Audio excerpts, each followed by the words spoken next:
Hello everyone, it's been a while. If you're wondering why I've been absent, it's because I've been going through several transitions in my life. First of all, since my last two videos or so, I've done a lot of research on what history really is. What is Densushano really saying? How can I connect his book to historical events? Not for anyone specifically, but for myself to make logical sense out of it. More so, ever since I came back from Saskatoon, I've been on a philosophical journey in trying to figure out my potential reasons for wanting to return back to Romania.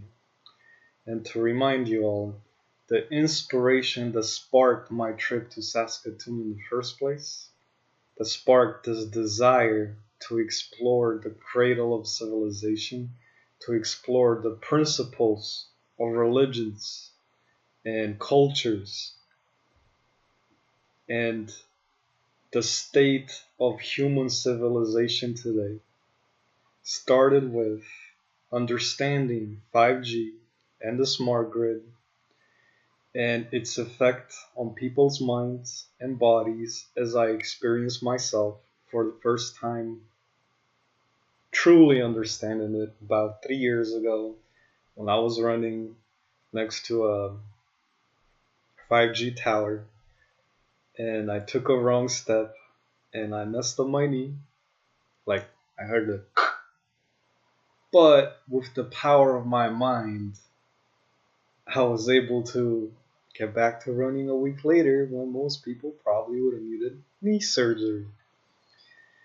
That occasion led me on a journey to truly understand 5G and how it affects all of us. And I realized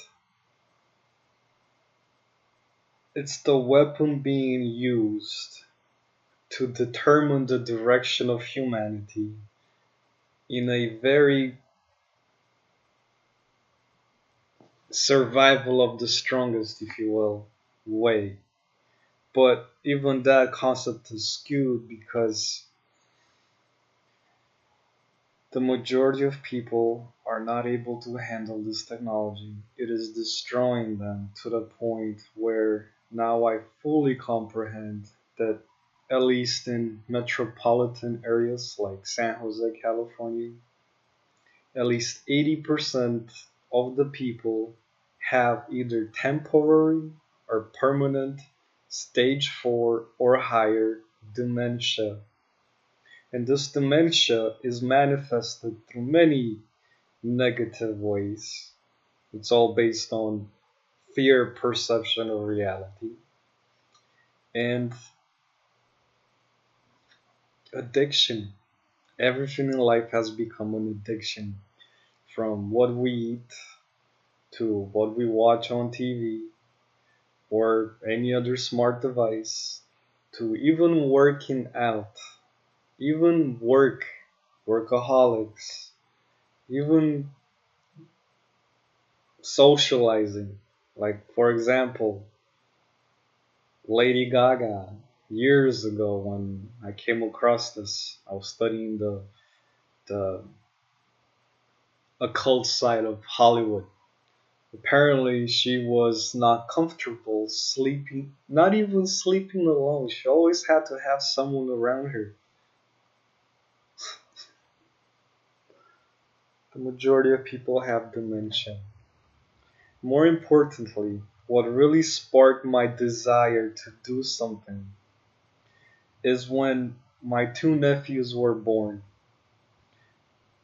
I have two nephews that I know, if nothing changes, by the time they are 18, this world, nature, will be dead.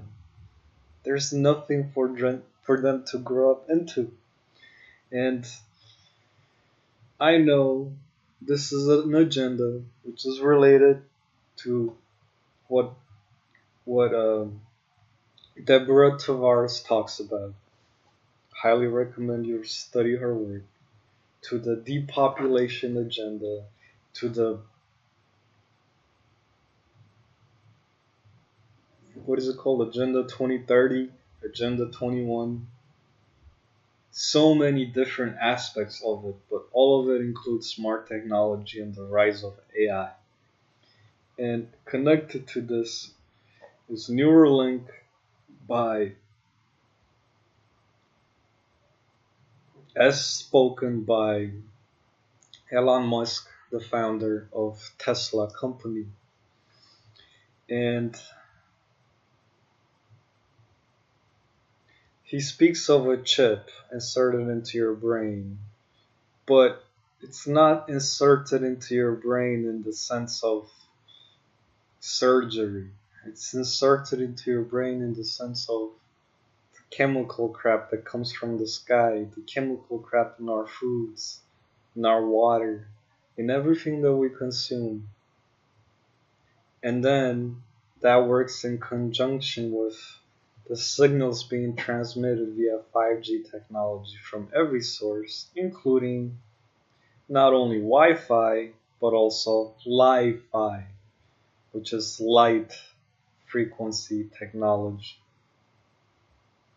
So, knowing how bad of a future I have envisioned for humanity, I have taken, well, okay, for 3 years I smoked a lot of weed every day, just trying to connect to the ether, to the other side, which I have been somewhat successfully been able to do.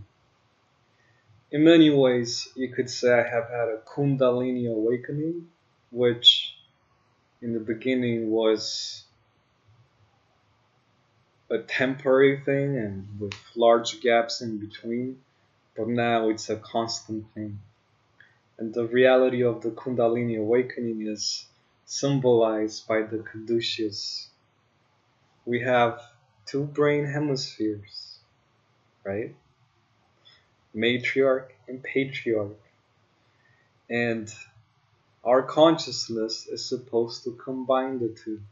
Our consciousness, the pineal gland, which is in the very center of our brain, is supposed to connect the two hemispheres.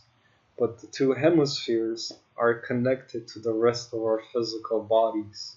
And this is where the intertwining serpent comes, because every part of our body has its chakra attributed to it.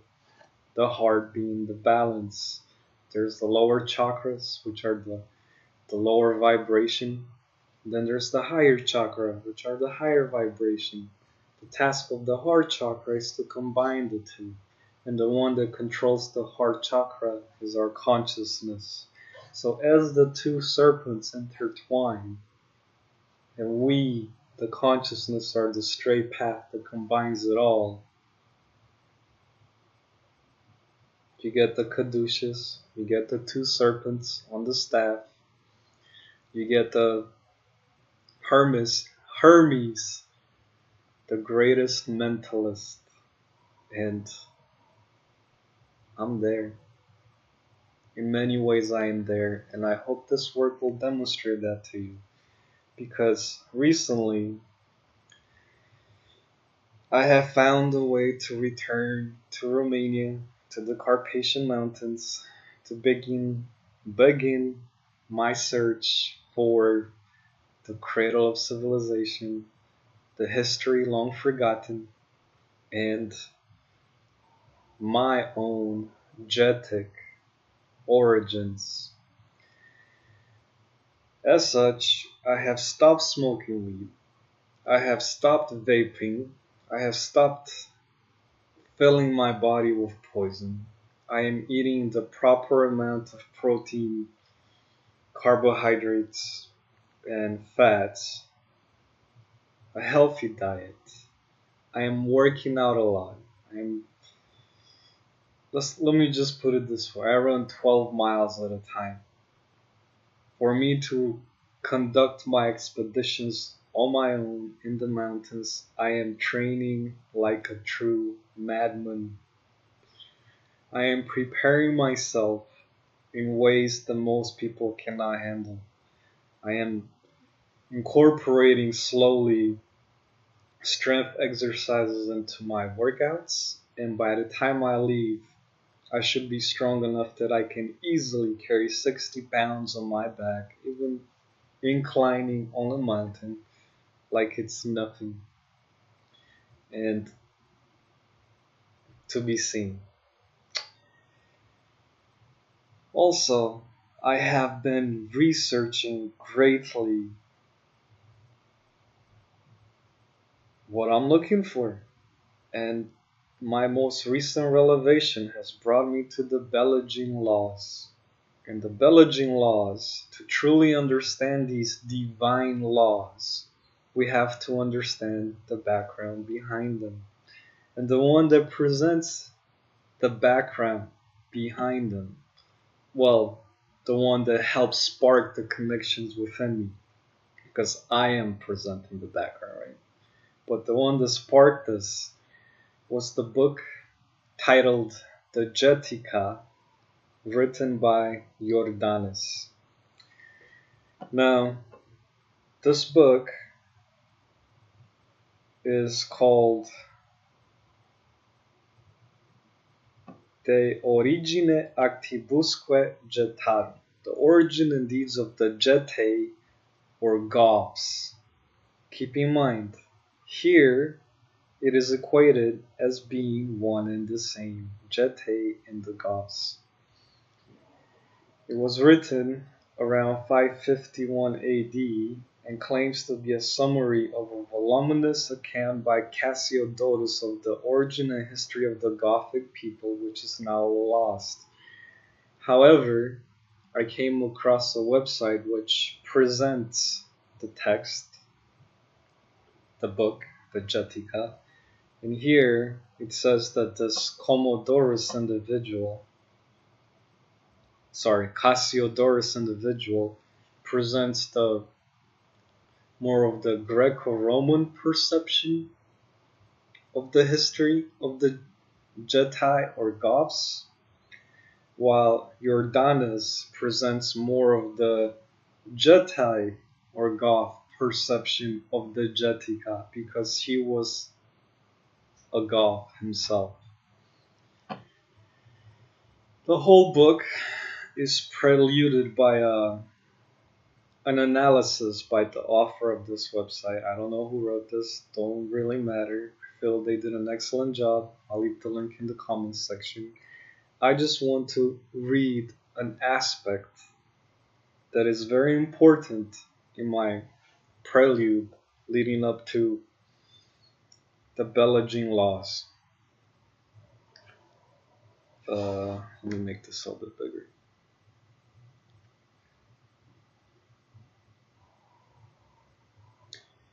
So it starts, the section I want to read starts at number 67. Then when Buruista, also known as Burebista, was king of the Goths, Dicineus came to Gothia at the time when Sulla ruled the Romans. Buruista received Dicineus and gave him almost royal power. It was by his advice the Goths ravaged the lands of the Germans, which the Franks now possess. Then came Caesar, the first of all the Romans to assume imperial power and to subdue almost the whole world, who conquered all kingdoms and even seized islands lying beyond our world, reposing in the bosom of Ocean. Now keep in mind, I'll go into this in greater detail as I translate ancient Dacia. Ocean is not the ocean as we know it today.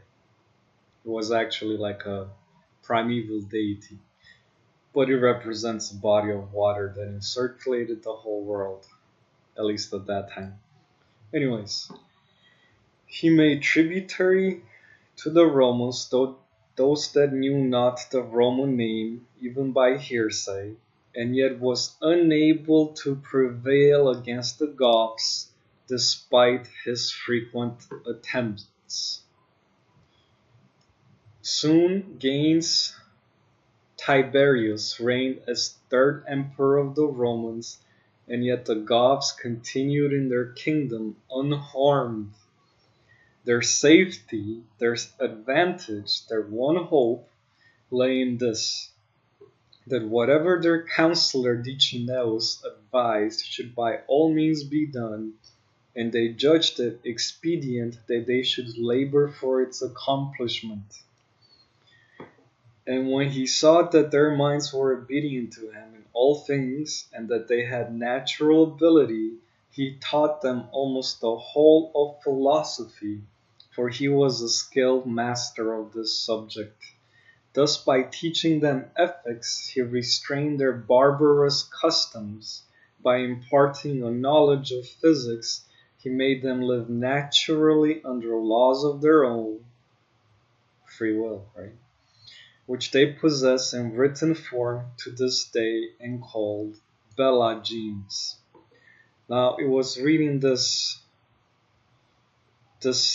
book, the Getica, that I became aware of the Belagines. And this one word sparked this video, which I feel will forever change the history of humanity if you have eyes to see and ears to listen, and restore the truth that has been lost for over 1500 years. I would have been burned at the stake in the past for stating all this. Probably most consider me to this day a hypocrite or delusional or living in a fantasy world.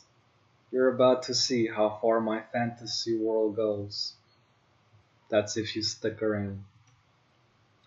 He taught them logic and made them skilled in reasoning beyond all other races. He showed them practical knowledge and so persuaded them to abound in good works. By demonstrating theoretical knowledge, he urged them to contemplate the courses of the 12 signs and of the planets passing through them, and the whole of astronomy. He told them how the disk of the moon gains increase or suffers loss, and showed them how much the fiery globe of the sun exceeds in size our earthly planet. He explained the names of the 346 stars and told through what signs in the arching vault of the heavens they glide swiftly from their rising to their setting. Think, I pray you, what pleasure it was for these brave men when for I don't understand that word, space they had leisure from, for a little space they had leisure from warfare to be instructed in the teachings of philosophy. You might have seen one scanning the position of the heavens and another investigating the nature of plants and bushes. If you've ever heard of the Voyner manuscript, here you go. The Getae, or the Goths, are responsible for this because the unknown language it was written in is ancient or Proto-Latin, also known as Pelagian, pre-Sanskrit. Here stood one who studied the waxing and waning of the moon, while still another regarded the labors of the sun, and observed how those bodies which were hastening to go toward the east are whirled around and borne back to the west by the rotation of the heavens. You see, it's not the earth that's rotating, it's the heavens that is rotating. Is it? When they had learned the reason, they were at rest. These and various other matters Decineus taught the Goths in his wisdom and gained marvelous repute among them, so that he ruled not only the common men, but their kings. He chose from among them those that were at that time of noblest birth. Keep in mind of the word noble. This is a very important word, noble. Noble and gentle. And superior wisdom, and taught them theology, bidding them worship certain divinities and holy places. He gave the name of Pileati to the priests he ordained, I suppose because they offered sacrifice, having their heads covered with tiaras, which we otherwise call pile. But he bade them call the rest of their race Capilati. This name the Goths accepted and prized highly, and they retain it to this day in their songs.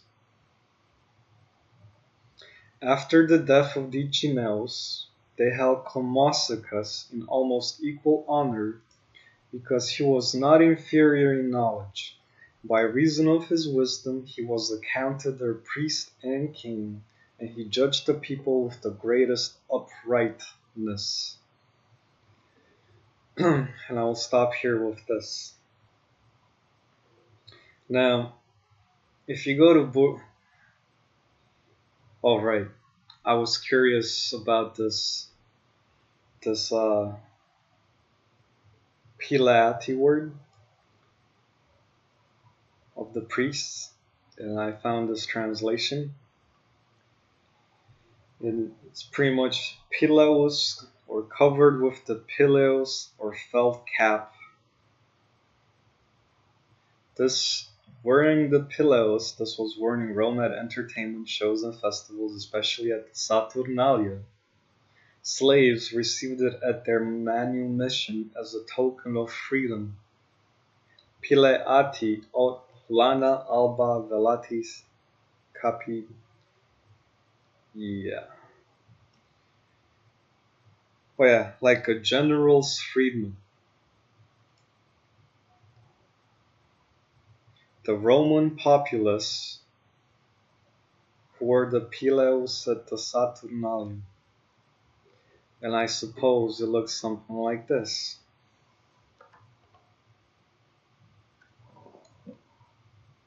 Why'd you do that? I'm trying to show the picture here.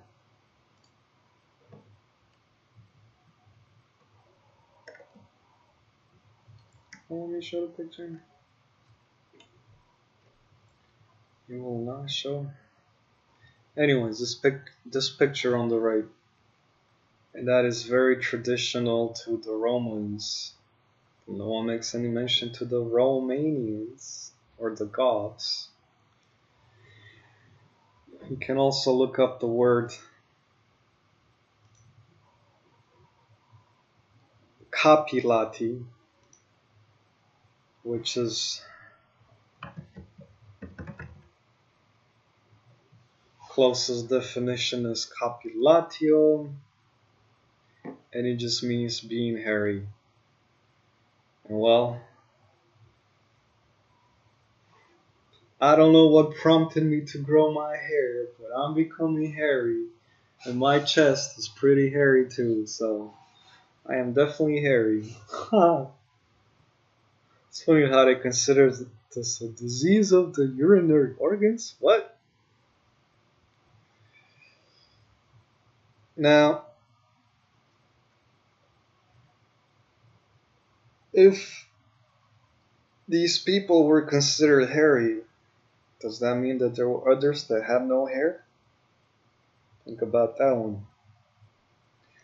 It's also very possible this word has a different definition than what we're being told here. Hard to say. Let me close this link because it's no longer necessary. And this one because it's also unnecessary. Now keep in mind, this is Wikipedia. It says Getica, and it says the origin and deeds of the Getae or Goths. See, Getae, Goths. Now if you go to Getae, also Wikipedia, there is no mention here that they are Goths. Instead, Wikipedia says there were several Thracian tribes that once inhabited the regions to either side of the lower Danube in what is today northern Bulgaria and southern Romania. Again, no mention of Goth. So Wikipedia, which one is it? Is it like the Getica? Or is it like what you're portraying over here? What I really want to point out here is this one map which has names of cities that were supposedly Getae or Gothic. And look at these names. It says Dochidava, Ziridava, Sinjidava, Sachidava, Puridava, Dausdava, Suchidava. Now I know today there's still a city called Suchava.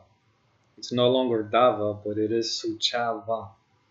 So these cities, some of them still exist to this day. They just have different names.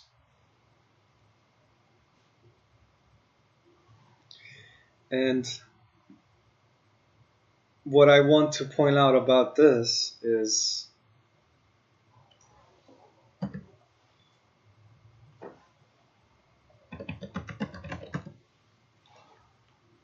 what does Deva mean?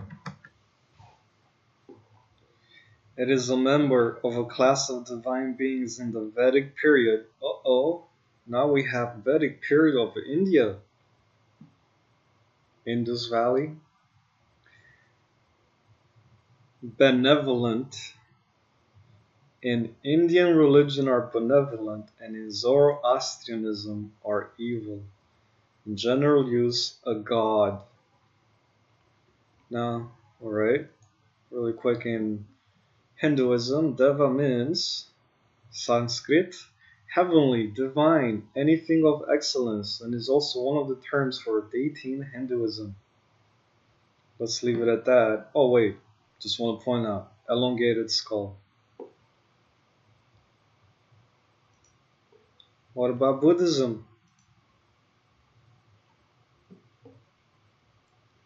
A Deva. Oh look, Mongolian is Tengur. One of the many different types of non-human beings who share the god-like characteristics of being more powerful, longer-lived, and in general much happier than humans, although the same level of veneration is not paid to them as to the Buddhas. The concept of devas was adopted in Japan. Whoa, Japan. Well, I'm pretty sure there's a group of Japanese people that have very Caucasian characteristics. What are they called?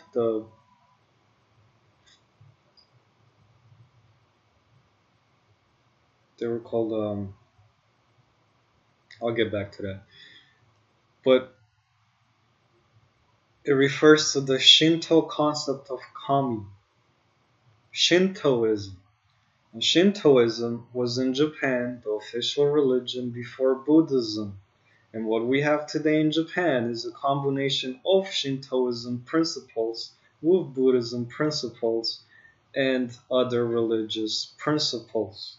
Now I think it's important to say that religion is simply a perception of reality. I repeat, religion is a perception of reality. If you're an athlete, your perception of reality is how you live your athletic life. That is your religion. If you're a politician, it is your perception of how you live your political life. It is your religion. If you're in the army, if you're a soldier, it is your perception of how you live your soldier life. Of course, there's literally religion like the Bible and Christianity or Judaism or Islam or Buddhism or whatever. Those are also perceptions of how you live your life.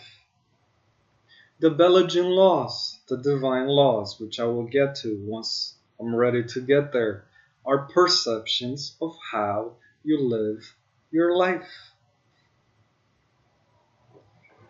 Now, who were those people? Why people of Japan? Why people of Japan? Ainu. Ainu. There we go. The Ainu people were there before the Japanese were there. I want to make something very clear. What I am doing in this video, people would need lifetimes of study in each individual subject just to master the individual subject. I am not trying to become a master of each individual subject. I am trying to become a master of understanding how they are all connected. How different names are really the same names. Different locations are really the same locations. Different religions are really the same religions. Cultural perceptions of different areas of the world are similar in their origins. Let me continue.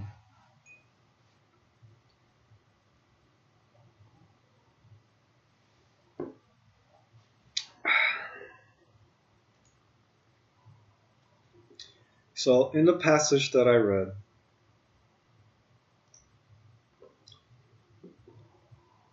I mentioned Buruista. Who is this Buruista character? He's also, his better known name is Burebista. This is what you will come across today. He was the Thracian king of the Getae and Dacian tribes. Now they list here 82 to 61 BC. No, between 80. They think whomever wrote this article is unsure of the date, but they think he was ruler somewhere between those dates of 82 to 61 BC and 45 to 44 BC. He was the first king who successfully unified the tribes of the Dacian kingdom, which comprised the area located between the Danube, Tisa, and Dniester rivers and modern-day Romania. In the 7th and 6th century BC, it became home to the Thracian peoples, including the Getae and the Dacians. I want to stop right there for a second. It's important to understand the 7th and 6th century BC approximative figures, because as I will present at a later date, what I wanted to be part of my standalone video, which I will postpone until I am ready to present, because I really need to continue translating ancient Dacia if I want to get farther along before I go to Romania. It is very important that I do this. But the Bible consists of separate texts or manuscripts. The first of these is called Genesis. Now, the Genesis story speaks of the great flood and what happened afterwards. Now, I won't present the references now, but you have to understand that the God of Genesis is El. Many times this name is mentioned in Genesis, including the name of locations. And this is around Sumeria, Babylonia, that area of the world. And El, as Nicolae Densuchanu says, as the Phoenicians called him, is another name for Saturn. Saturn is the one that castrated Uranus. By castration, we have to understand he exterminated or tried to exterminate the bloodline of Uranus. His influence, his power, that requires a lot more analysis, a lot greater understanding. I'll just leave it at that for now. But the idea is Saturn is the god El in Genesis. Now, when Jesus comes along, El is removed from power. Jesus is Marduk. Jesus is Jupiter, Saturn's son. Now, he's also known as Nibiru in the Enuma Elish. So in other words, more than likely, Saturn's rule was only for a period of 600 BC, approximately, to somewhere around 200 or 300 BC. But really until the appearance of Jesus, which is really Jupiter, which is really Saint Peter, the founder of the Holy See. And the killer of Tiamat as presented in the Enuma Elish. So in other words, at the same time that Saturn became the god El in Genesis for all the peoples of the Middle East, if you will, Judea, Israel, whatever you want to call it, Babylonia, Sumeria. At the same time, this Burebista individual became the king of the Thracians, the king of the Getae or the Goths, who united all the tribes. So in other words, this individual, this Burebista individual, is equally important to the god El from the Bible in Genesis. I hope you understand this. So now that we understand this, we have a historical figure here, but we also need to understand who else he truly is, applying the same philosophy we apply to El. That means learning how he's described in different religions and cultures and what other names he goes by. We shall return to him at a later, hopefully, I'm not sure. Now, here it says, Buruista received Ichineus and gave him almost royal power. It was by his advice the Goths ravaged the land of the Germans, which the Franks now possess.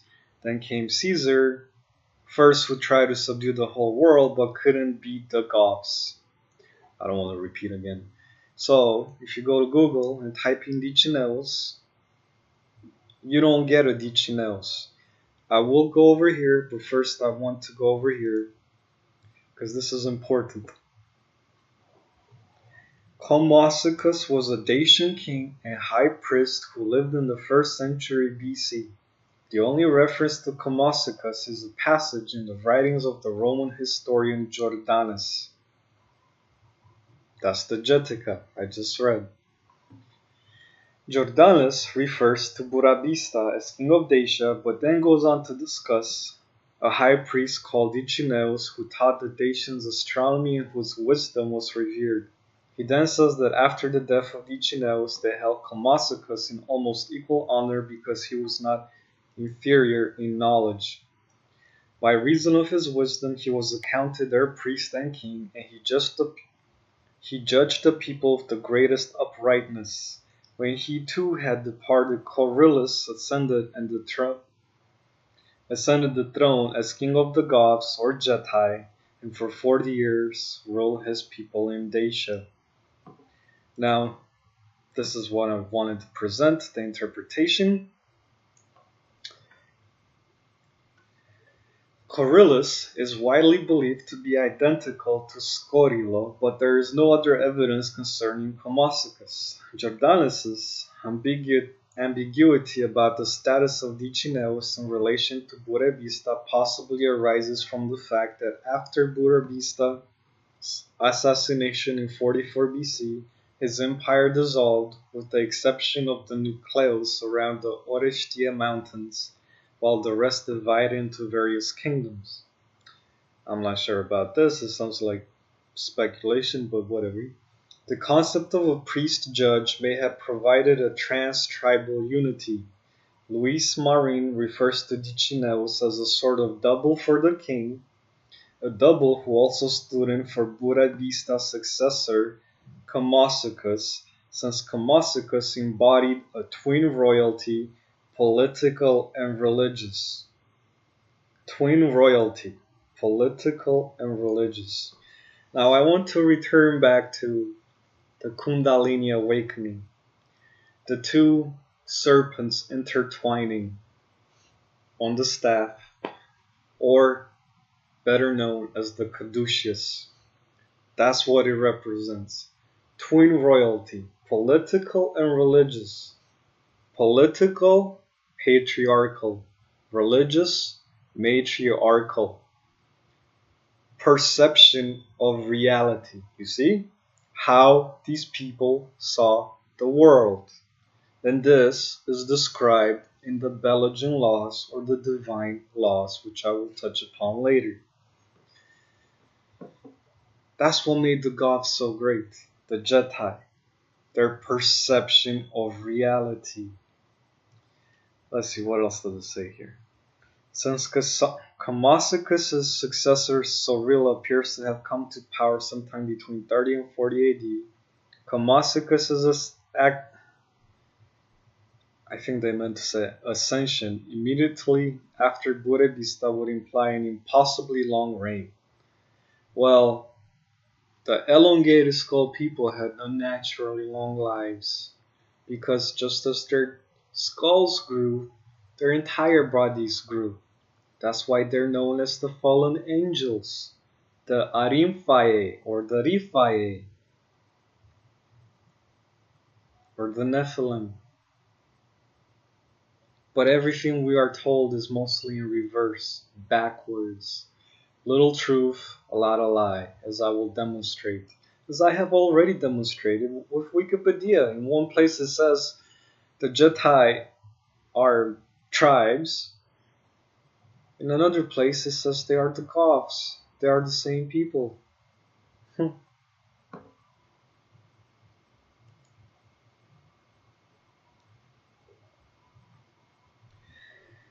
Other evidence suggests that a ruler called Cotiso was the dominant power in the late 1st century BC.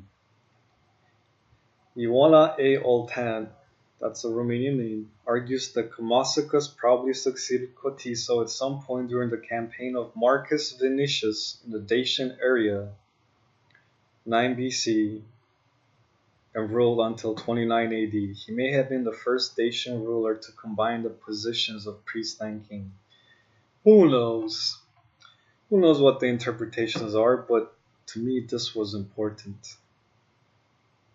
Twin royalty, political and religious, perception of reality of Dicineus.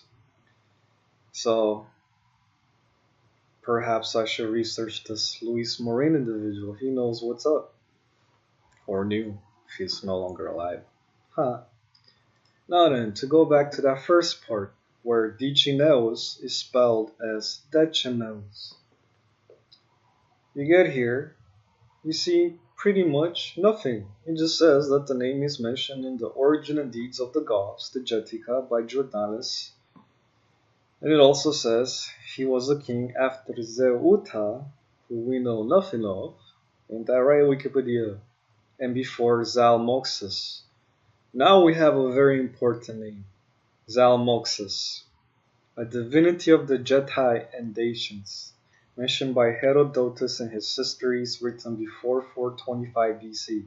So, you see the contradiction here on Wikipedia?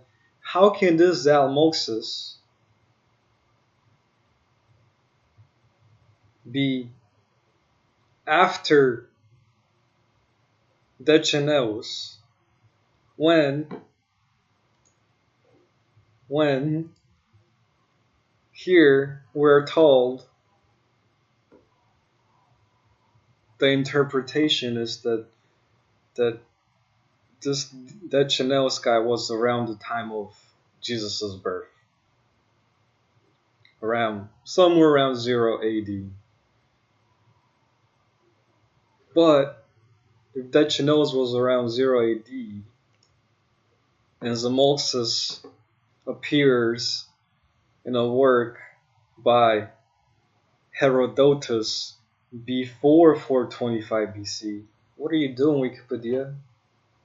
See, critical thought. We must have eyes to see and ears to listen. We must figure the things out for ourselves.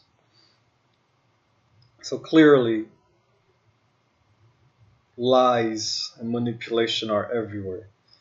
What I found really interesting here is if you go to culture and civilization section and the religion part, you get to the part where it says Kogayonon.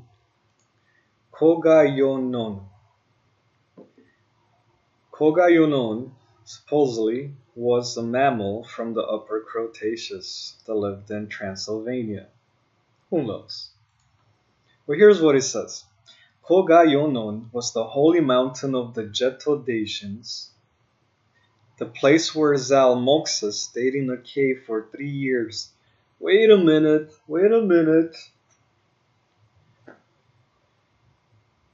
Sounds familiar? Jesus, he died and was resurrected after 3 days.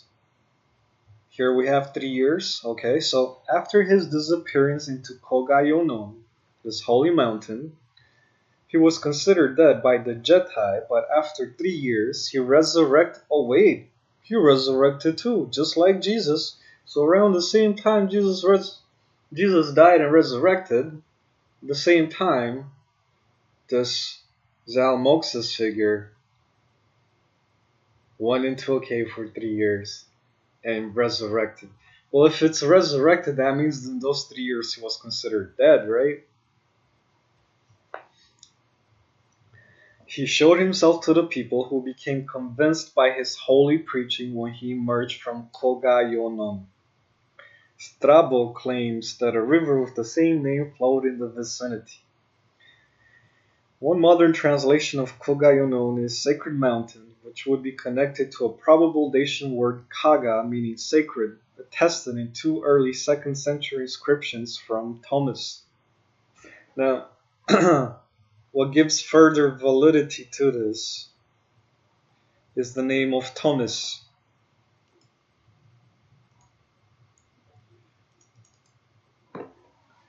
There used to be a Queen Tomiris. She is also mentioned in the Getica as the one who stopped Cyrus the Great expansion into Europe. She killed, or her people killed, Cyrus the Great. What does Wikipedia say? She's also called Tomiris, Tomiride, or Queen Tomiri, a Massagetian, see, Getae, Massagetae, ruler who reigned over the Massagetae, an Iranian people. Now, wait a minute. The Getica speaks of the Getae being the Goths, and we know the Goths are considered Germanic people in Europe, like the Visigoths and the Ostrogoths. How could we possibly have them as Iranian people who are not even in Europe? Unless the territory of the Goths or the Getae was further expanded than we are told. In other words, the Indo-Aryan territory, which included a large section of Minor Asia and even India up to the Indus Valley. I'll get back to that. But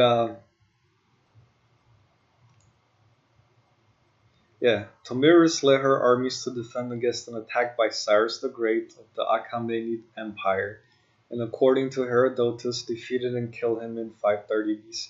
Yeah, same thing that Jordanus said.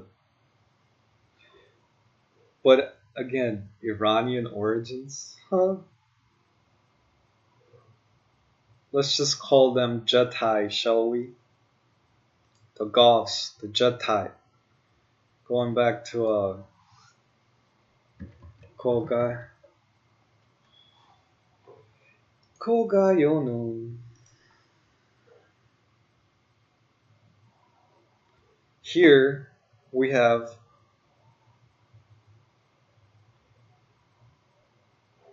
one modern translation of Kogayonun is Sacred Mountain, which would be connected to a probable Dacian word Kaga, meaning sacred, attested in two early 2nd century inscriptions from Thomas.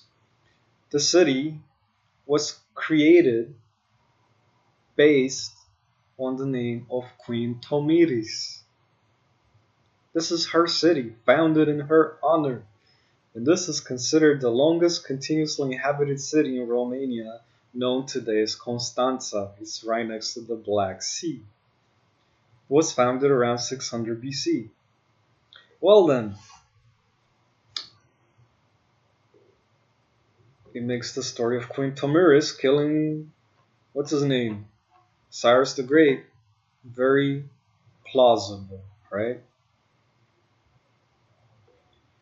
Cogaianon's location is still under debate, but thought to be either in the area around the Dacian capital, Sarmisegetusa. There's a summit there called Gugu. Speculation it could be the Holy Mountain. May have also been Dalo Gradište or Gradista Hill, where the ruins of the sanctuaries of Sarmizegetusa are located. Point is, I'm gonna find this place when I get to Romania. This holy mountain. Just like I'm gonna find Thomas, Constanța. Yeah, I'm gonna go there. Can't wait. So beautiful.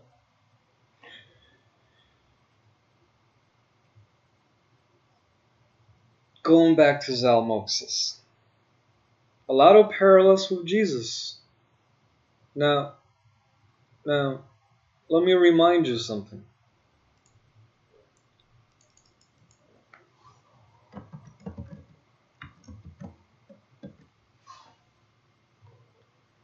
One of the Abrahamic religions is Mandaism.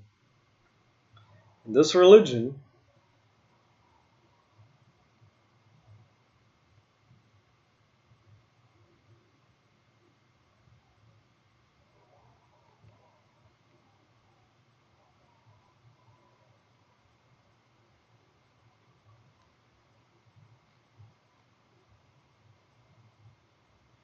where was it?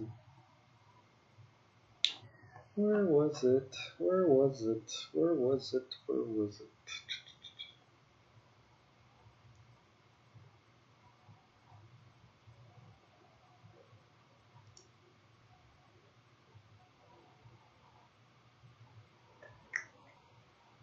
Hmm.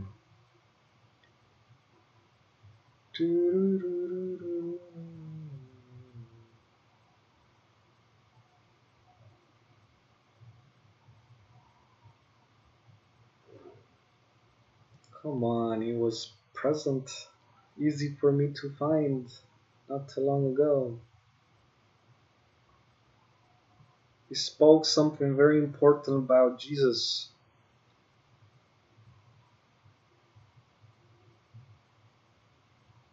Don't tell me they changed it.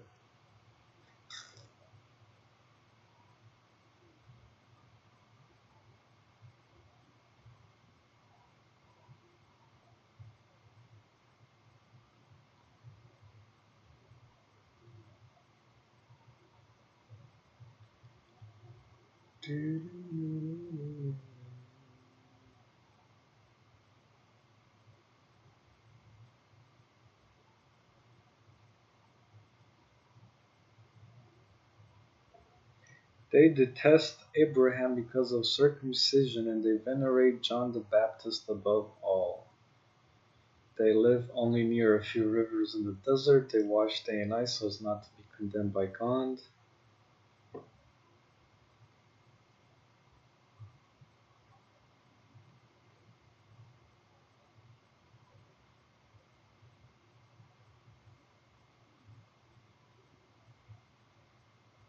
Come on. Oh.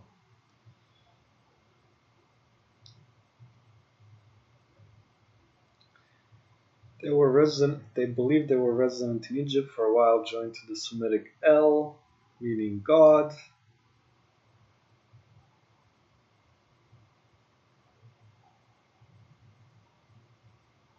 Oh, look at that. They speak of a divine trinity too.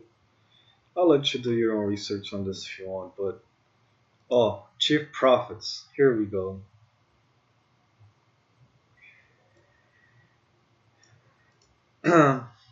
Mandaeans.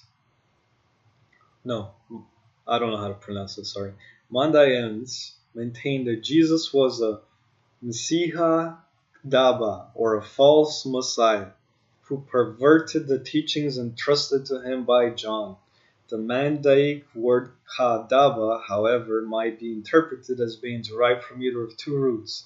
The first root, meaning to lie, is the one traditionally ascribed to Jesus. The second, meaning to write, might provide a second meaning, that of book.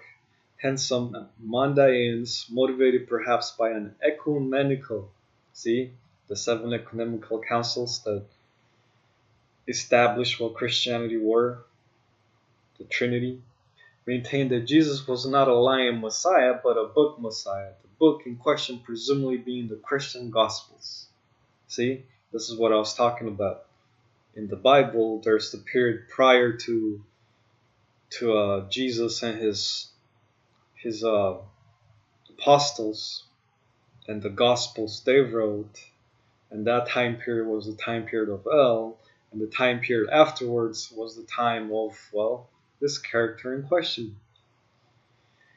This seems to be a folk etymology without supporting the Mandaean texts. Likewise, the Mandaeans believed that Abraham and Moses were false prophets, but recognized other prophetic figures from the Abrahamic religion, such as Adam and his grandson Anus or Enos, as well as Nu or Noah, his descendants Siam or Shem in Bible, and Ram or Aram in Bible. Keep in mind the word Ram or Aram. We'll get back to that as well. The latter three they considered to be their direct ancestors. Mandaeans consider the Holy Spirit in Talmud and Bible, which is known in Mandaic as the Ruhad Kushcha, to be an evil being. So in other words, this Holy Spirit that dominates the world today, according to them, is an evil being. And guess what?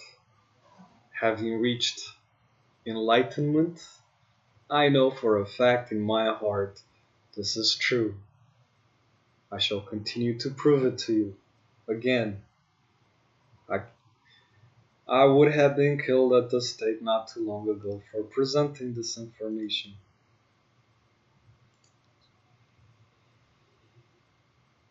Okay, so enough about that. Let's continue more with Zalmoxis, this figure, Zalmoxis.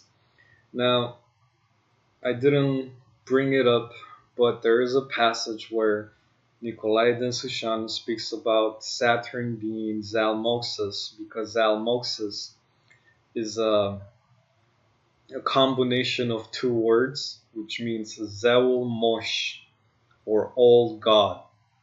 Now, I am very grateful to Densuchan for his book, but here I have to really question whether Zalmoxis is Saturn. Based on the descriptions of the two individuals, it seems to me that Zalmoxis is actually Prometheus. Because Prometheus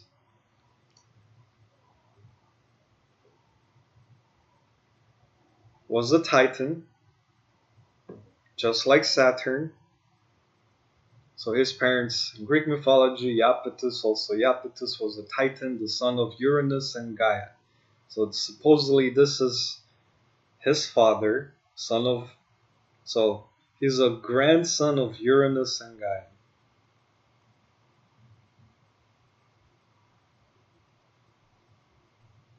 Brother Atlas. Atlas Mountains, Carpathian Mountains, Atlantis. Made a video about that. Anyways, so he's a titan or a demigod,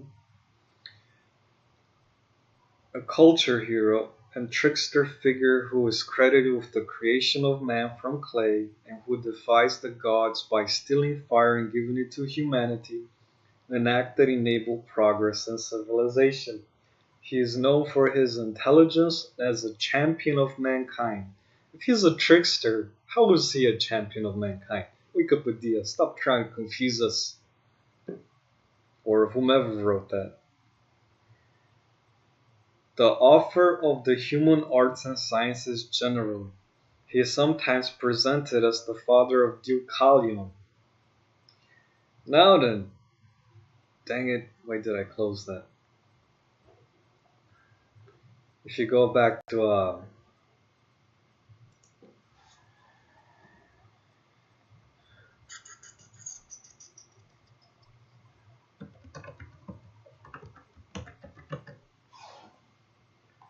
Dictionaries, over here for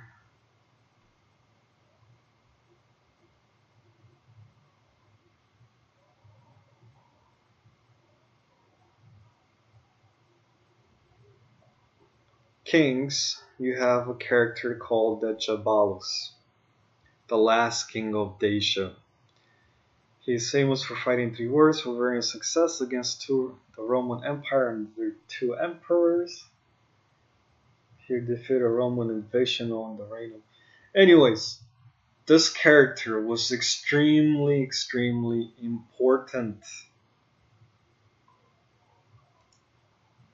Ooh, skipping ahead. To me, he is very similar to this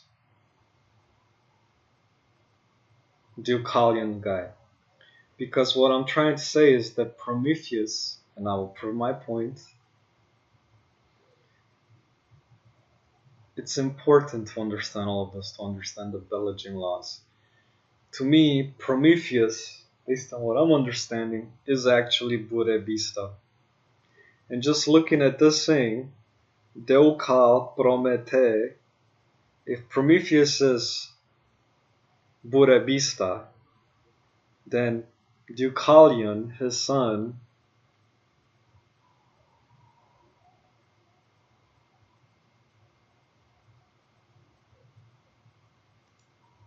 has to be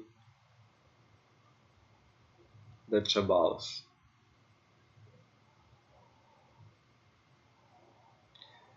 This is the problem with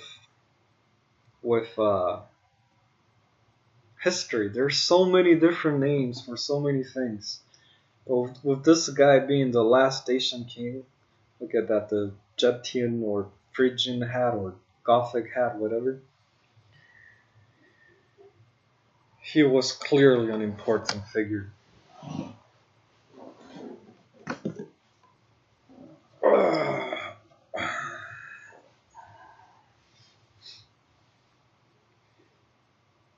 As I translate the book Ancient Dacia, this will become more clear because my vision of true history is becoming more clear also. So then,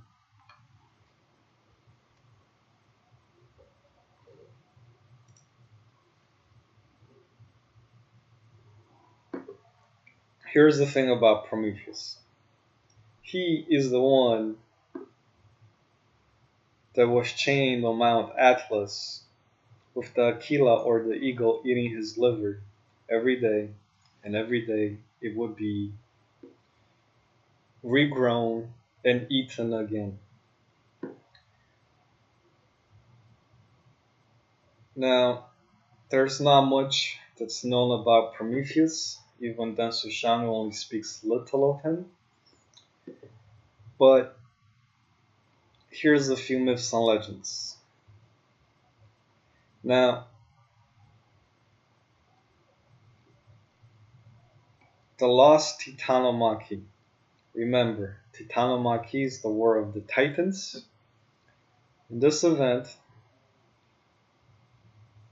a lost epic of the cosmological struggle between the Greek gods and their parents, the Titans. Titans being, well, fathers of the Getae, the Goths, and is a probable source of the Prometheus myth.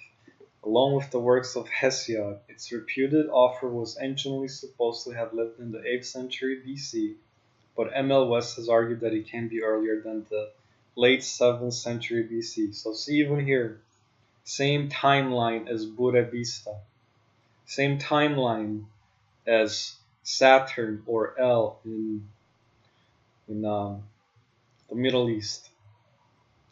Same timeline after the end of the rule of Uran.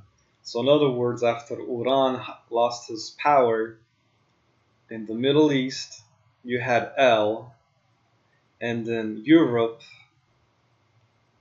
based on the Kogayonon Mountains, the Holy Mountain, you had Prometheus. So you could say they were like brothers, because they were both Titans and both had direct ancestry to Uranus and Gaia, whether they are kids or grandkids or whatever. Presumably including the Titanomachy is the story of Prometheus, himself a Titan, who managed to avoid being in a direct confrontational cosmic battle between Zeus and the other Olympians against Cronus. Cronus is another name of El and Saturn, and the other Titans.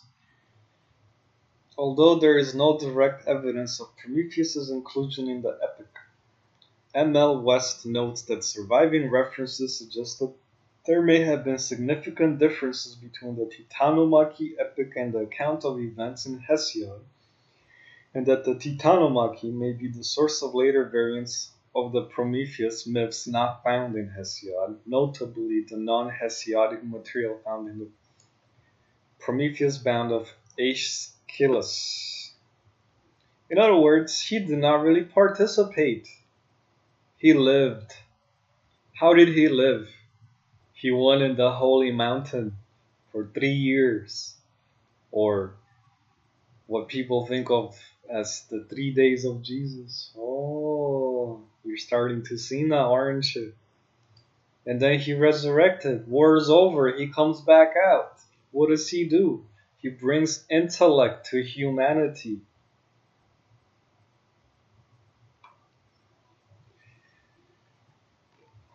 One more thing about this. Plato and his philosophy. Olga Raggio, in her study The Myth of Prometheus, attributes Plato and the Protagoras as an important contributor to the early development of the Prometheus myth. Raggio indicates that many of the more challenging and dramatic assertions which Aeschylean tragedy explores are absent from Plato's writings about Prometheus. As summarized by Raggio, after the gods have molded men and other living creatures with a mixture of clay and fire, now we have rocks. Dun dun dun dun, rocks. I'll get to that. The two brothers Epimetheus and Prometheus are called to complete the task and distribute among the newly born creatures all sorts of natural qualities. Epimetheus sets to work, but being unwise, distributes all the gifts of nature among the animals. Centaurs, harpies, leaving men naked and unprotected, unable to defend themselves and to survive in a hostile world. So we're talking about man combining with animal, but mostly retaining animalistic properties. Prometheus then steals the fire of creative power from the workshop of Athena and Hephaestus and gives it to mankind. So he gives the intellect, or the perception of reality, to humanity, also known as the Belagines laws, or the divine laws.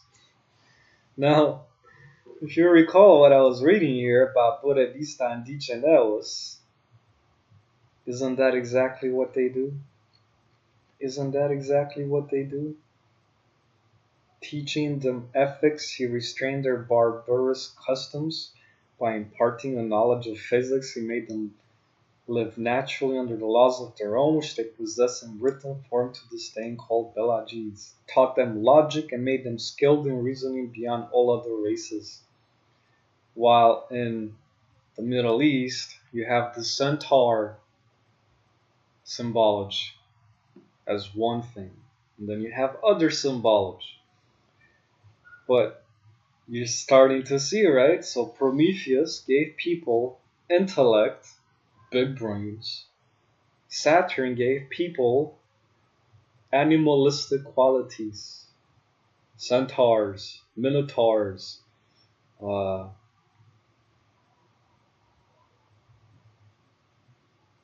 all kinds of human animal hybrids. I don't want to get into that right now. But you're starting to see that Prometheus is this Buena Vista guy, right? Let's continue. Now, he survived during the rule of Saturn or El because he hid during Titanomachia, but then something happened. And, well, he had to face Jupiter, who overthrew Saturn. And Jupiter is the one that bound Prometheus to the mountain, so they say, as a punishment. And there's the, where is it? There we go. The trick at Mekoni or Mekoni. This event, which apparently occurred, I don't know, a sacrificial meal marking the settling of accounts between mortals and immortals. Prometheus played a trick against Zeus. Zeus is Jupiter or Saint Peter or Jesus. He placed two sacrificial offerings before the Olympian, a selection of beef hidden inside an ox's stomach, nourishment hidden inside a displeasing exterior, and the bull's bones wrapped completely in glistening fat, something inedible hidden inside a pleasing exterior. Zeus chose the latter, setting a precedent for future sacrifices. So, what is the ox? Do you know what an ox is? What is an ox? An ox is a bull. Whoa! So now we have Prometheus molded men out of clay and fire, and he gave Zeus an offering of the bull, kind of like the Abel and Cain story. But he refused to eat the ox, preferring the bones and glistening fat. So why would he refuse the ox offering? And this was where it gets real crazy. So far I'm saying Prometheus was Buena Vista. Now I'm about to say he's also Mithra, from the religion of Mithraism. And one aspect of this religion is called the Tauroctony. Where is it? Where is it?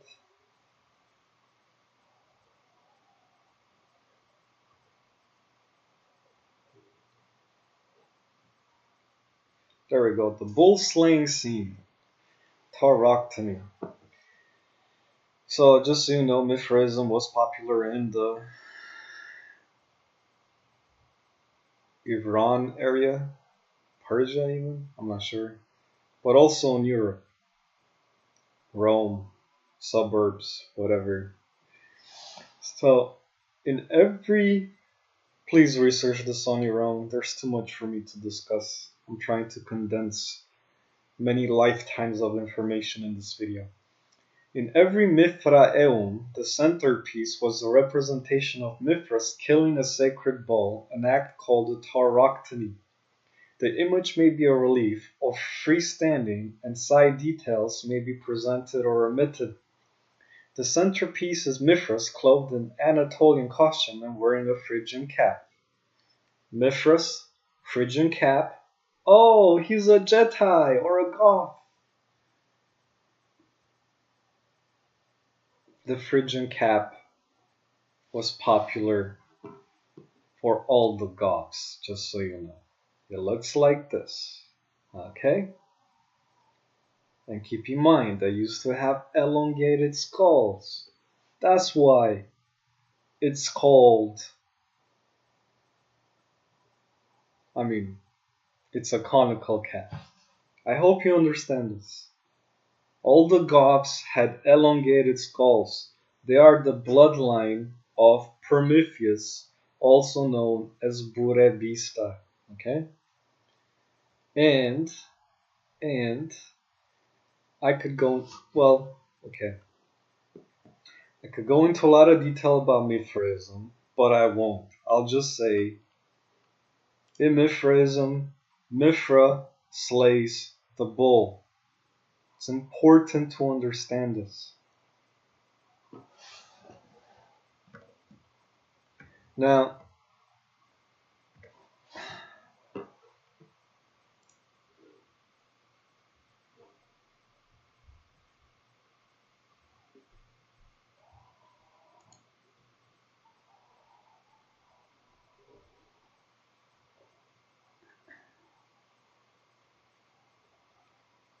as you can see, the Prometheus story has a bull story.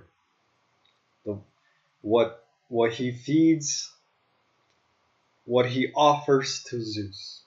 Here we have a Mithras killing a bull. Now, in ancient Dacia, Nicolae Densuchanu said another name for Prometheus was Arimanius. Now, this name alone is astounding in understanding who the Aryans were. Before I get there, let me explain this briefly.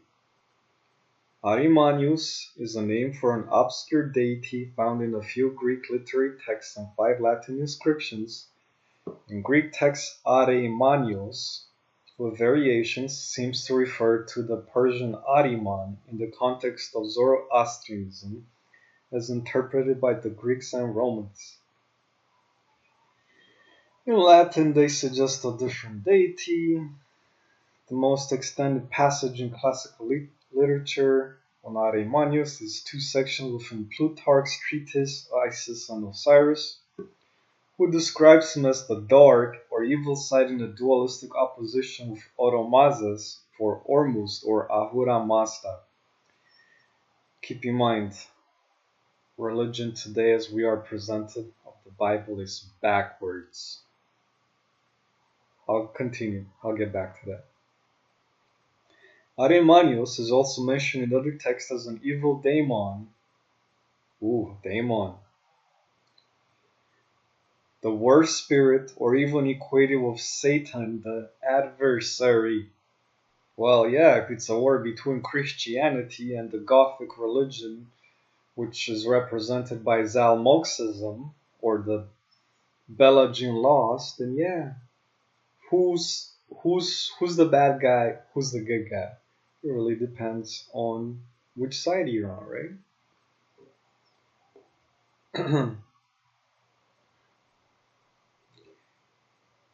The most common form of the name in a few occurrences among Greek authors is Arimanios, presumably rendering an unattested Old Persian form Araman, which however would have yielded a Middle Persian Armen. The name is Armenian, see? The name is given as Arimanes by Agathias from Asia Minor, I guess. And by Aremanes by Hesychius, rendering the Middle Persian Areman. Variations of the name not explicable by systematic linguistics may be attributed to its similarity to Greek words meaning warlike, names and epithets of Ares.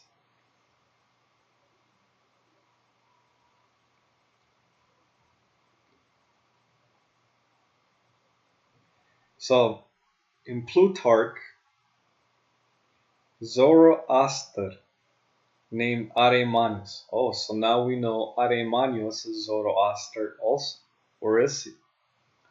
One of the two rivals who were the artificers of good and evil. In terms of sense perception, Oromazus was to be compared with light, and Aremanius to darkness and ignorance. Between these was Mithras, the mediator. See? How do we get the name Mithras in here? Aremanius received offering that pertained to apotropaism and mourning. Magic. Intended to turn away harm or evil influences, as in deflecting misfortune or averting the evil eye. Ha ha, the evil eye. You know there's jewelry out there, right? That accomplishes the purpose of this magic. In describing a ritual to Aremanius, Plutarch says the god was invoked as Hades. Oh, hell! The hidden one. Darkness. In Greek religion, Hades was the ruler of the dead. So I made a video saying who the Tartarians were. I thought that Saturn was the father of the Tartarians. Now I'm starting to believe it's actually Prometheus, also known as Burebista, also known as Zoroaster, also known as Aremanius, also known as Mithra.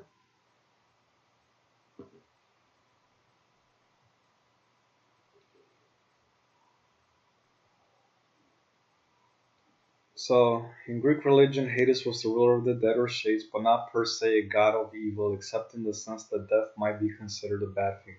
Let's remember, he went in the cave in the mountains for 3 years. Underneath the ground, see? Agartha, right? I'll get back to that too. The Aremanius ritual required an otherwise unknown plant that Plutarch called omomi, which was to be pounded in a mortar and mixed with the blood of a sacrificed wolf. The substance was then carried to a place where the sun never shines and cast therein, like a cave in the mountains, a holy mountain. He adds that water rats belong to this god. Water rats. What does that mean? Water rats? Sound like Atlanteans. Civilization of Atlantis. And therefore proficient rat killers are fortunate men. In other words, those that kill the Atlanteans are fortunate? Huh. See how it's all twisted? Plutarch then gives this is what I want to get. A cosmogonical myth.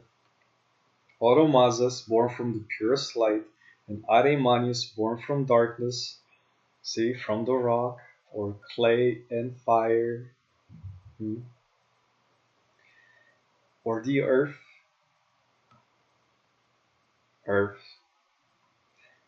which is darkness, right, are constantly at war with each other, and Oromazus created 6 gods, the first of good thought, the second of truth, the third of order, and of the rest, one of wisdom, one of wealth, and one the artificer of pleasure in what is honorable. But Aremanius created rivals, as it were, equal to these in number. Then Oromazus enlarged himself to thrice his former size, and removed himself as far distant from the sun as the sun is distant from the earth. So this Oromazus guy became the sun. That's literally what it says here. He became the sun. And adorned the heavens with stars. One star he set there before all others as a guardian and watchman, the dog star. Now keep in mind, the ancients used to believe believe that the stars or the luminaries are the souls of people like you and me without bodies. One star, 24 other gods he created and placed in an egg. Sounds like the firmament or the enclosed earth. But those created by Aryan, who were equal in number to the others, pierced through the egg and made their way inside. Hence, evil are now combined with good. But it's actually in reverse, because this Oromazes guy is the bad guy, who became the sun in the sky, who put up the firmament, and somehow this Areimanius, Prometheus, was able to come in from underneath the earth somehow, from inside the holy mountain, the cave where he resided for 3 years, and introduced the Goth or the Getae bloodline, which is represented by their perception of reality with the Belagine laws.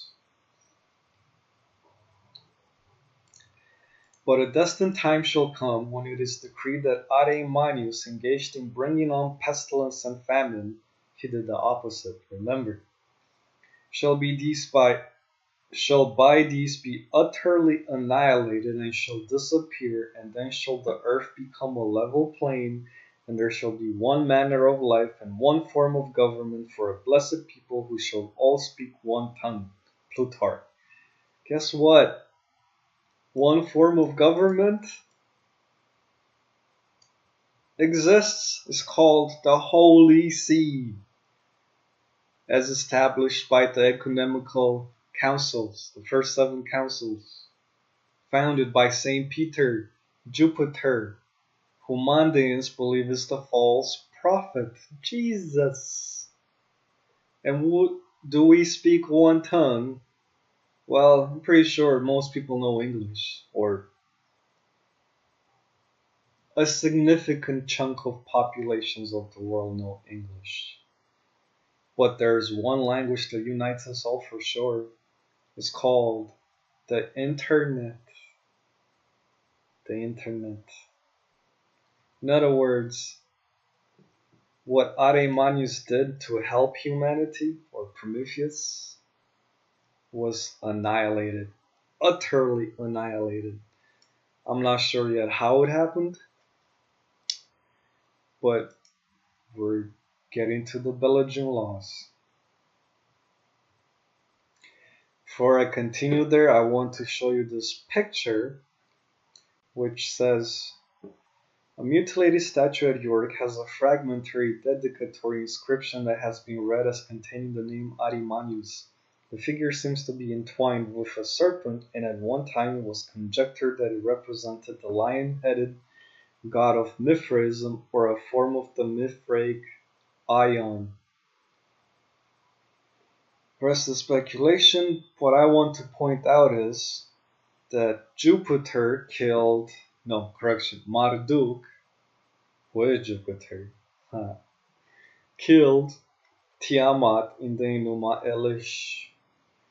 Tiamat is the great Mother Earth, Gaia. She is represented by a dragon, a great dragon. See, serpent. Uranus is also known as the Egyptian Sphinx, Montura Harmakis, the face of a lion, the body of a lion. So here we have this figure who is both like a great dragon and like a lion faced. You see, he is the child of Urana and Gaia. And he is the combination of the two, because as one, he becomes the Caduceus, the holy matriarch and the holy patriarch combined, going back to the qualities of Vicinelus that I read. The political and the religious. You see all the connections I'm making? They use all these different names, but it's all the same thing. And going further with this, the The Aryan race are the children of Arimanes. Now, what I want to point out about the Aryan race here is the definition: honorable, respectable, noble. This is the meaning in classical Sanskrit. So how can he be the bad guy? He's not the bad guy. More so, look at that, 6th century BC. It fits right in with those other names that I mentioned.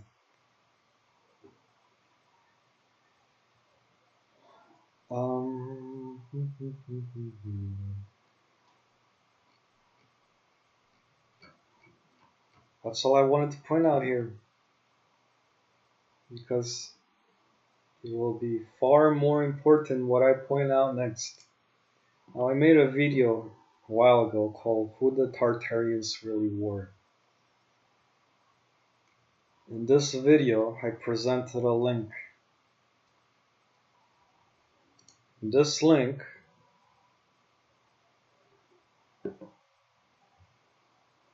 there are several quotes that speak about the Getae or the Goths. I want to point this out. The Cappadocian Strabo in his work Geography at 8.3, I don't know how to read that, writes of the world within the empire and from around, surviving until our times information about the Getae and their Meto or leader. He says, Bore vista, noble, see, noble, just like what I just read about the Aryans. Aryan means noble. Noble Getae, after taking upon himself the power over his people, set about to rebuild it after its frequent disasters, and through tireless work, moderation, and discipline, he managed in a short time to create a large empire and to subdue to the Getae all neighboring peoples. The Romans even started to become uneasy when they saw him brazenly crossing the Istrus to devastate Thrace all the way to Macedonia and Illyria, desolating the Celts mixed with the Thracians and Illyrians, annihilating even the Boii of Christasir and the Taurishi people. Just so you know, this word, boy, is the plural of the word bow. And bow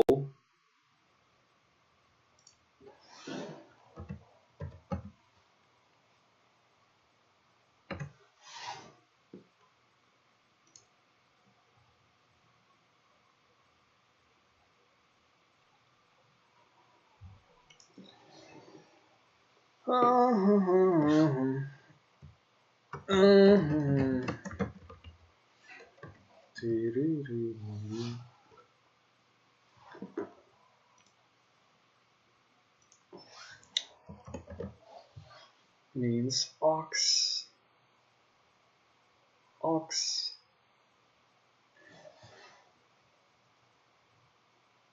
Same word in Afrikaans. Interesting. It's also an insult, by the way. When someone says "babolen," it's like kind of like asshole or ignorant fool or incompetent. So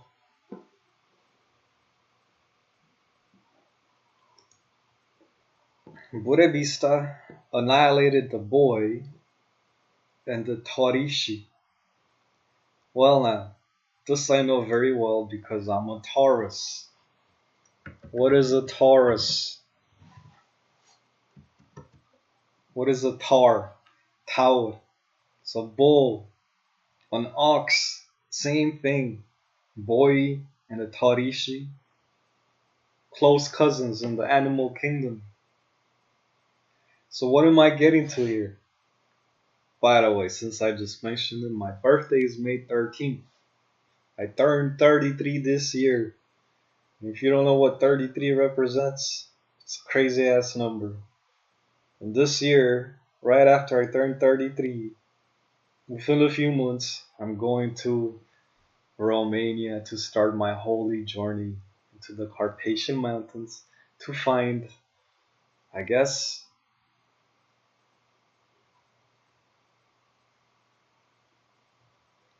whatever remains of the Gothic or the Getae people, my ancestors. I am going, I am hoping to change history from the lie that we are presented today to the truth that was presented while it happened.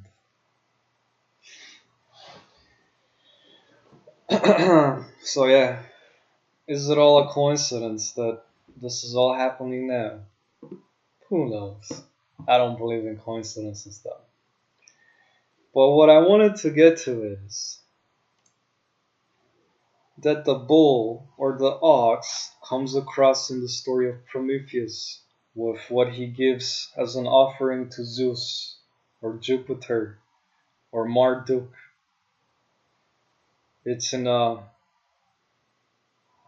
Mithraism, the bull being slain by Mithra. It's in the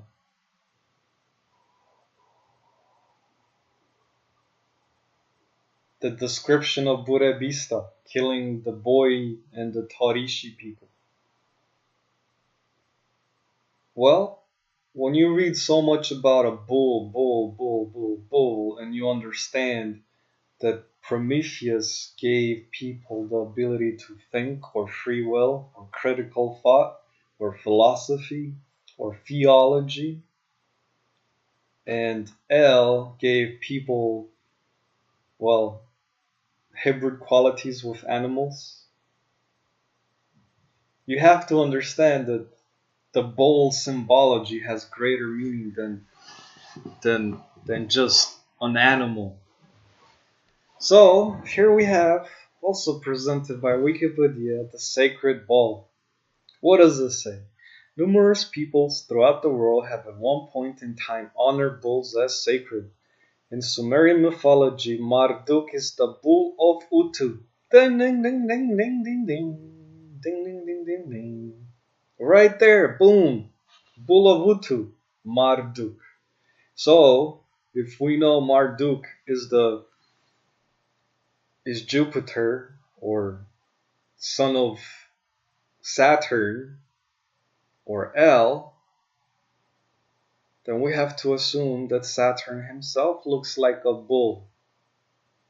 So, since there's been so many bulls or sacred bulls throughout history, we have to understand that there's the bull El from Genesis until the time of Jesus, and then there's the sacred bull known as Jupiter or Jesus from the time of the birth of Jesus until whenever the bull symbology died out.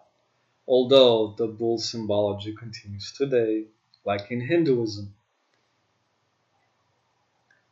So, Bulovutu is Marduk in Sumerian mythology. In Hinduism, Shiva's steed is Nandi, the bull.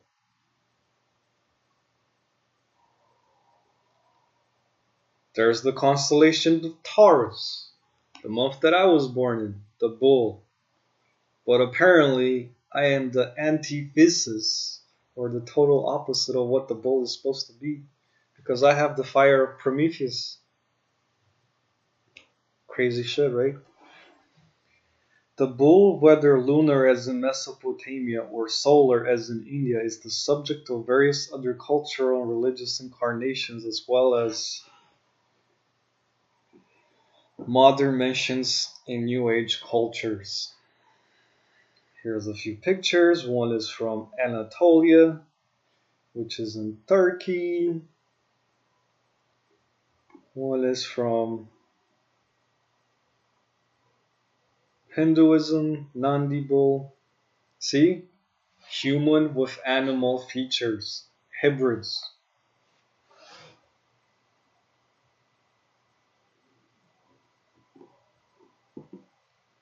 In antiquity, the Sumerian epic of Gilgamesh depicts the killing of Gilgamesh and Enkidu of the Bull of Heaven as an act of defiance of the gods. Bull of Heaven, huh? Gilgamesh killed the Bull of Heaven. I want to say Gilgamesh is Prometheus also, but I can't verify that because I did not research it enough. I don't need to at this point in time. Although I do need to analyze the Epic of Gilgamesh way more and any writing associated to him. In Egypt, the bull was worshipped as Apis, the embodiment of Ta, see, Ta, and later of Osiris. So Ta could be El or Saturn, and Osiris could be Jupiter, but I'm not sure. That's pure speculation right now.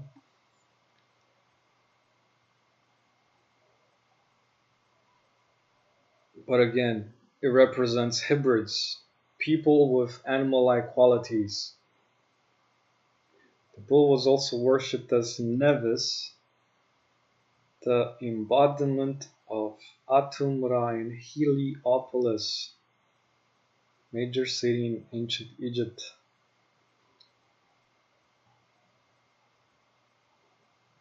I already mentioned Anatolia. There's also the Cretan bull, Minoan civilization, the Minotaur, right? The Minotaur.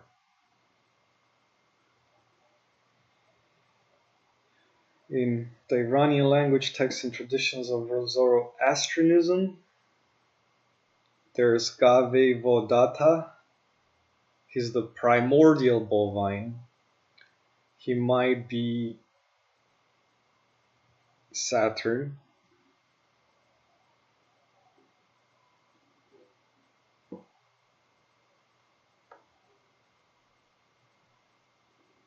Ahura Mazda, I'm pretty sure, is Uranus, even though here we have the eagle, which represents Zeus, but I think this predates Zeus. I need to research more. And then another Zoroastrian mythological bovine is Hadhayans, a gigantic bull so large that it could straddle the mountains and seas that divide the 7 regions of the earth, and on whose back man could travel from one region to another. So I'm thinking Gave Vodata is Saturn or El, and Hadhayans is Jupiter or Marduk. Also, the size comparison, gigantic bull, very large, obviously bigger than even Saturn when you look at the planets.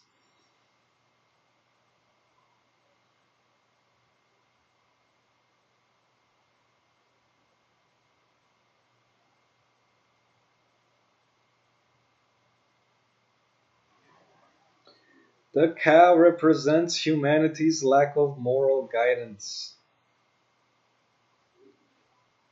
But later, in Zoroaster, so a lot of these religions in the time of El were different than they were in the time of after Jesus.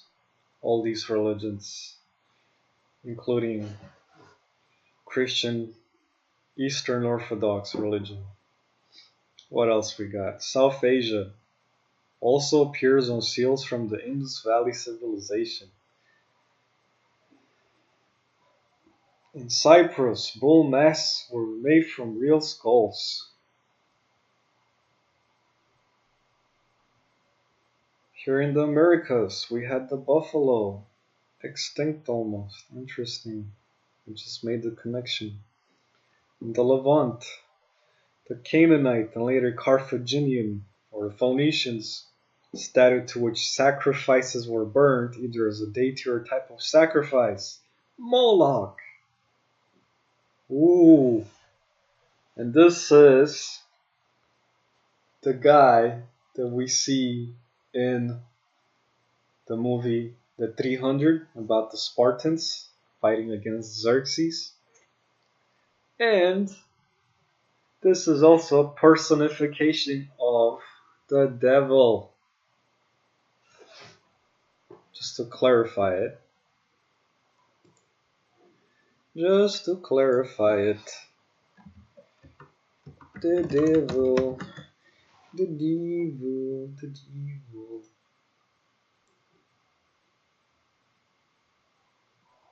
Horns and cow's hooves.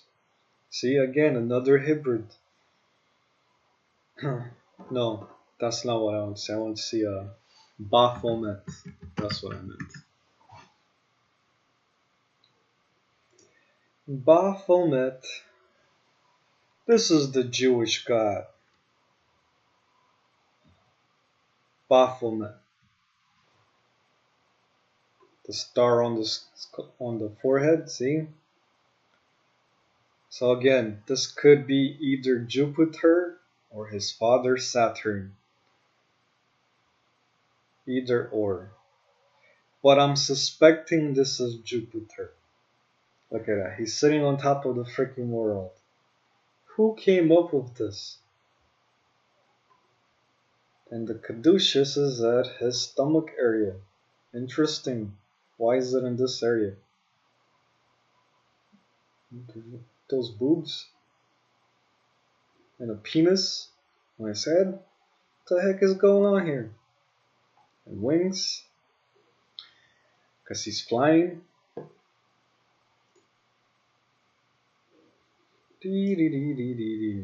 Anyways, I think I made my point. Cronus' son Zeus was raised on creating hiding from his father, having consumed all of his children. Cronus is fed a boulder by Zeus to represent Zeus's own body, so he appears consumed. And then emetic, his vomiting of the boulder, blah blah blah blah blah blah blah blah. Typhon is another name for Arimanes, as stated by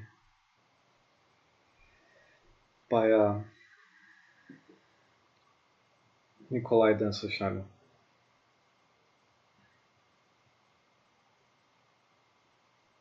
Oh, Ezekiel talks about the bull? Okay, let's see what he says. Child sacrifice with a horned goddess, potentially on Crete and certainly in Carthage, may also be connected with the Greek myth of sending young men and women to the Minotaur, a bull-headed man. He took from their hand and fashioned it with a graving tool. Made it. Oh, there's one more bull. You gotta see this one. It's right in our face. On Wall Street. The bull on Wall Street. Dun dun dun dun dun. Dun dun dun dun dun. Yeah. Who rules Wall Street? Zeus. The Minotaur. Jupiter. St. Peter. The Holy See. Same thing. They're all the same thing. So, I think I've made my point clear by now. Now,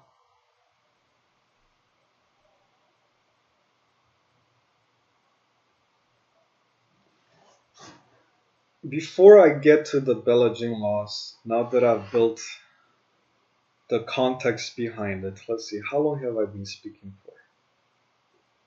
Holy crap, almost 2 hours. That's 2 hours of your life, I hope, because I just presented to you what all of humanity should know. And if there were courses in school for this, it would take years for just one of these subjects to fully understand the big picture. How I got to this level of understanding? Enlightened. I accept it in my heart, regardless of what anyone has to say about me. The truth resonates within me greatly. So here's what I am saying. I am saying, when Titanomachia occurred, Saturn, also known as El, dethroned Uranus by castrating him. What that means is, killed his bloodline. Now, since his bloodline was the other Titans, it also implies he killed the other titans, or a large proportion of them.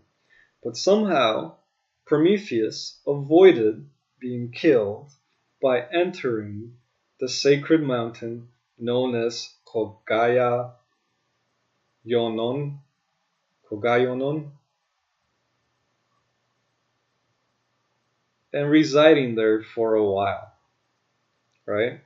Now, he's also known as Arimanes, as Zamolxis, as Burebista, who is definitely a historical figure, as Typhon, as Mithra, and probably a whole bunch of other names. This Prometheus character, after Titanomachia, after the Great Flood, the event that took all the other titans out, came back out and created his own bloodline. His bloodline was man with critical thought, with the balance of the matriarch and the patriarch. Because as we saw with the image of Arimanes, he is the combination of Tiamat, the great mother, and Uranus, the great father, the bull and the dragon. The lion and the dragon. On the other hand, we have Saturn, who did not give fire to humanity. He gave humanity animalistic qualities. He combined the genes of animals, specifically the bull, with possibly the horse too, the centaurs, with the bloodline genetics of man.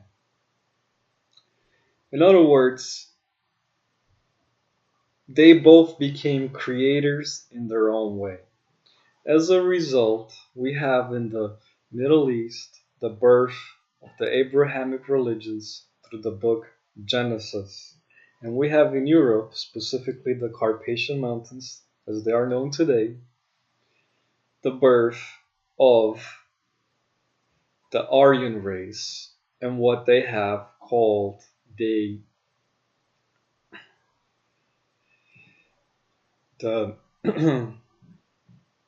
Belagine laws, or the divine laws of the Aryan race. Now, Arimanes, being the father, has as the children the Aryans. Nicolae Densușanu, in his work Dacia Prehistorica, or Prehistoric Dacia, the chapter Arimans, Rams, Arimaspians, Arimphae in Dacia talks about one of the Pelagian branches. These Rohmans live their lives much in religious devotions. They are very good people with gentle manners, and that is why they are called good and gentle. See? All the qualities that imply noble, which applies to the translation of the word Aryan as applied to India and the Vedic races and Iranian ancient races, whatever. They are shielded from any harm as long as they don't hurt anyone, and also they are provoked by no one. And because they are holy, they go to heaven after they die, and they're named Happy Genes. Let's get to the Belagine laws now. First of all, this is the Dacian Thracian swastika, as it's called. It's written around as Old Pelagian.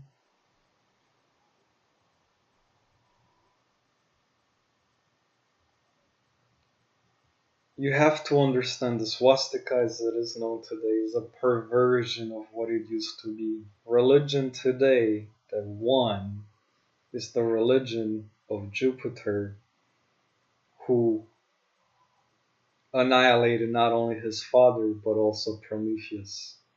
And that's how humanity, Homo sapiens sapiens, us, was born. his genetic bloodline was combined with all the peoples that belong to the other bloodlines.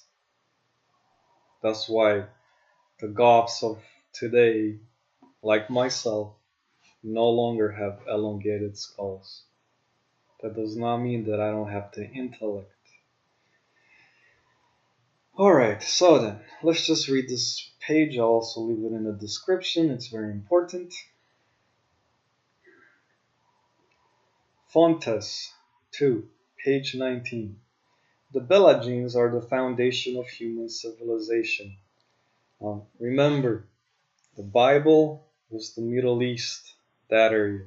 The Belagines was the Carpathian Mountains moving westwards, all of Europe pretty much.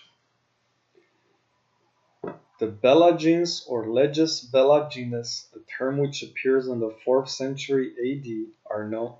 See, that's incorrect too. They actually appeared during the time of Burebista or Zamolxis or Prometheus or around 600 BC, are known as the tautology through which the Pelagians and their Dacian or Davogits descendants used to govern themselves. The word Belagines comes from the term Belanus, meaning laws, and genus, meaning beginners, which in translation means the laws of the beginnings or the primordial laws. The word Belagines means Blaginele in Romanian, where Blagin means gentle, good-natured, or soft-hearted. I already spoke about that part. In the Romanian mythology, the Rohmans are described as holy people who also lived in the island called the Island of the Blessed, found under many names such as Nessos Makaron or Makaron Nessoi or Leokos, the White Island. That's where Apollo the Hyperborean became the sun. In Romanian, Insula Preafericiților or Măcărele, identified with Insula Șerpilor or the Serpent or Snake Island, which is an island from the Black Sea, 45 kilometers away from the Romanian and Ukrainian shores, where a great temple it actually says that, temple of Apollon Lycaeus, the Hyperborean, was found. So yeah, Hyperborea is in that area where the holy or sacred mountain is.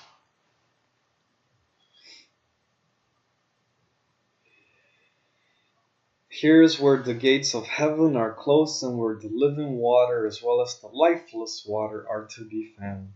We also have some verses put together that belong to a poem called Memento Mori, written by the Romanian icon and poet Mihail Eminescu. He was a great author, from what I've read, but who knows. It says, from the bottom of the Black Sea, out of high and low halls, between arcades of stone, out of giant portals, the army of Dacian gods arrived at the sea. Opening her portals, they make haste on high steps and descend in ancient halls. With the light, they seal their enigmatic living. But she, horrified of her deep pain, in images of billows sings the fall of Dacia, and with her blue arms caresses the banks softly. Between arcades of stone.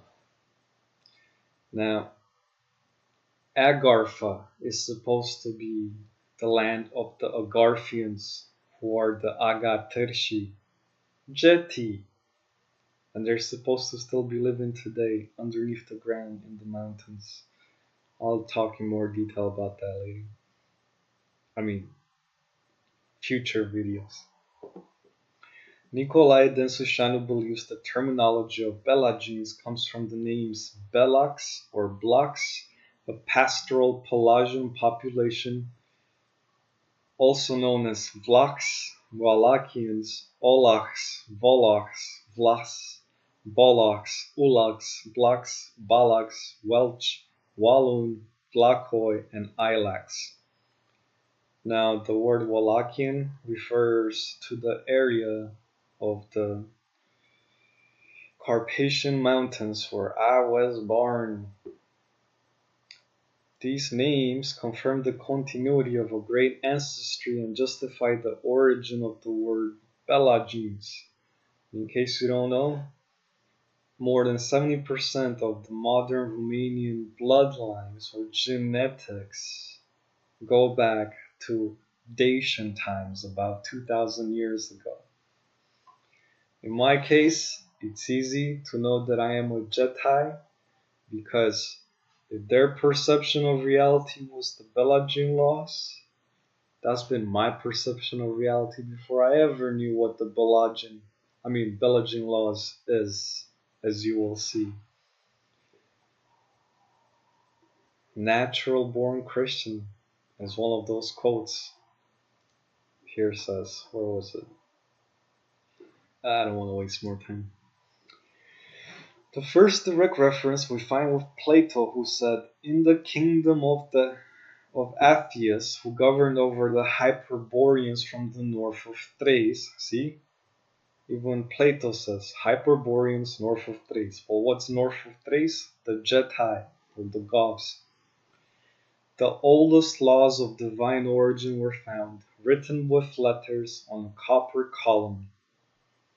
About the old laws of Dacia, Aristotle reminds us when he talks about the Agathyrsians, or Thersagites, who lived in Transylvania and had a custom of singing the laws, explaining they do it this way so that their laws will not be forgotten.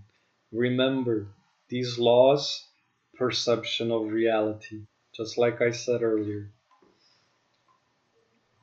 The Goth historian Jordanus shows that the Dacians of Burebista and his priest Decenellus had very advanced teachings. I already read this, it's in the Getica, but I'll read it again because it's important. The Getes followed him in everything, and because they were blessed with a natural intelligence, he taught them all the philosophy, moral, instructing them in physics. He guided them to live in accordance with nature under the reign of their own laws. He taught them the logic and succeeded to make them skilled in thought and superior to other nations.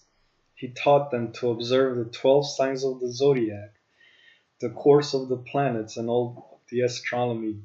He explained to them how the face of the moon ascends and descends and shows them how much the hot globe of the sun exceeds in size our terrestrial planet, and explains to them the names of 346 stars. You see with a great pleasure people too brave to pursue the philosophical doctrines when they had little spare time after the battles. We can see one searching for the position of the sky, another searching for the uses of herbs and of fruits, this one studying the ascension and descent of the moon, the other observing the eclipses of the sun, through the rotation of the sky, which all of them hurry to touch the oriental region and are carried after a preordained rule. Strabo about the Turdetans.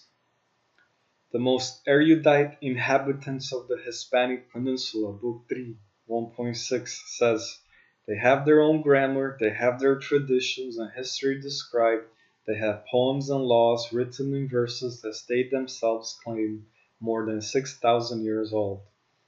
Now they lived about 2,000 years ago, so these laws have to be about 8,000 years old, just like Nicolae din Sushenu says about civilization itself. Now, keep in mind, the years were presented are inaccurate because some are solar years and some are modern years. There are different ways to count a year. I'll have to make a conclusive video about that as well. But the point with this is, these laws were passed down, and if you research these Turdetani guys, which Dan Sushanu speaks of as well, They have their origins from the Getae or the Goths, no doubt about it. And they are the Belagine laws. Huh. The exact age of the laws is not known, but it is approximated to be 8,000 years old. In their interpretation, there are 2 points of reference. They are translated through the historian Jordanes and theologian Dionysius Exiguus, or Exiguus, who was born in Dobruja, that's in Romania, and knew the laws from his ancestors, and these laws were precisely respected and transmitted through oral tradition from generation to generation. Because he was more than a simple, well-read man, he came with the idea of finding a use for these teachings by adding some other oral traditions to them, which formed the body of laws, which he also commented and were imposed between the faithful as well as the servants' priests. The creation of Dionysius was kept over the ages and is known in Banat under the name of Jus Wallachii in Moldova, Vlachia in Transylvania, under the name of Jus Wallachii or Jus et Consuetudo. The spreading of the writing reaches Poland under the name of Jus Wallachorum, and in Hungary under the name of Wallachorum Lex et Consuetudo, or Mos Wallachorum. The Belagines exist today in a polished form which can be read below, for the first time to the best of my knowledge translated from Romanian to English. So then, here we go. It took me 2 hours to get to this point, to give you the laws of the perception of reality of the Goths, the children of Arimaneus, or Prometheus, or Mithra, or Typhon, or Burebista. 1. Beyond the flow of time and thought of the gods, there lies the living eternal fire, consciousness, living light, out of which all come and which through everything takes form. Everything and nothing are its breath, its emptiness and fullness are its hands, motion and stillness are its feet. Everywhere and nowhere are its center, and its space is the light. Nothing is made without the light, and everything that comes out of the light is the life which that takes form. The light, the thought, it all starts with thought. The one wave, which can be high frequency or low frequency. The higher the frequency, the higher the thought. Which brings me back to 5G technology. It introduces high frequency waves, but that does not mean it introduces high frequency thought, because it seems to destroy people's minds rather than help them. Remember, 80% or more dementia, stage 4 or higher. 2. So like the thunder brings the light, and out of the light the grumble and the fire which overflows, so the thought of man is, it becomes his word and then his doing. So then, remember this, for until the fire that burns, there must be a light and a thunder. The light of man is his thought, and also his most prized possession. The light gains strength through the word, and the will of man lights the fire, through which all that is around him becomes. In other words, light beings that start with the thought form or the wave form, becoming physical manifestation as we gain density in these bodies of flesh, in this physical reality. We lose the flesh, we leave this physical reality. Well, in theory, we're trapped here. We return to the stars, the luminaries, then we get reborn in this never-ending cycle where we all have amnesia in every life, even from day to day. But not me. Not me, not anymore. Hmm. 3. Be like the towering mountain and raise your light above everything that surrounds you. Do not forget that the same steps you take to climb up to the mountaintop, you take to climb down from it as well.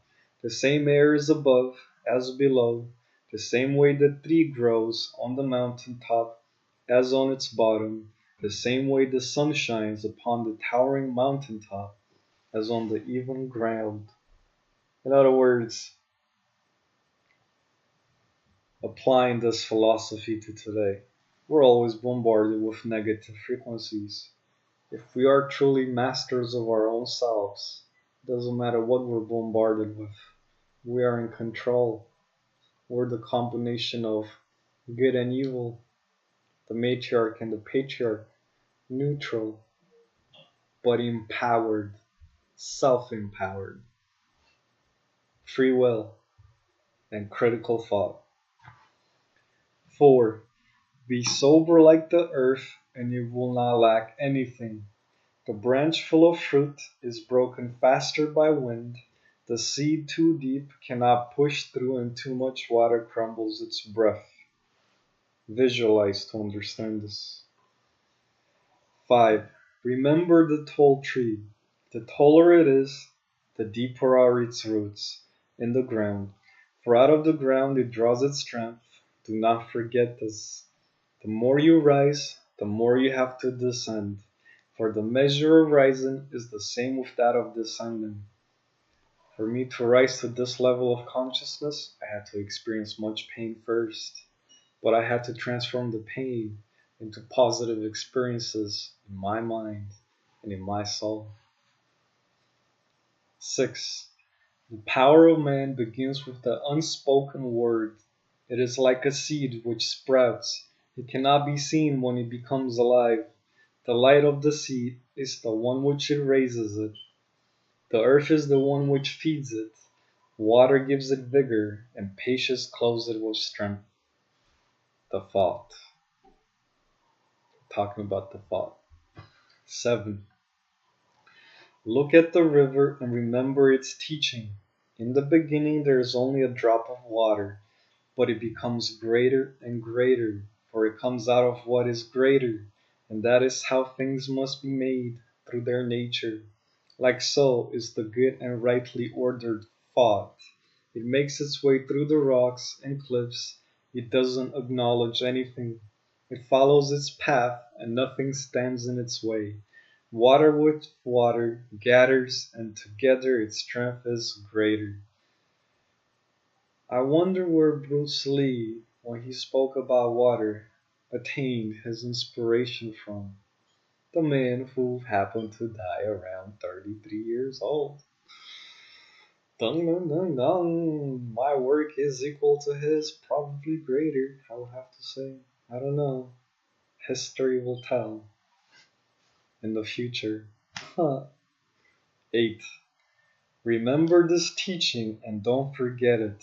The drop of water knows where it will arrive because it is one with the earth, and everything that comes in its way cannot stop it until the end.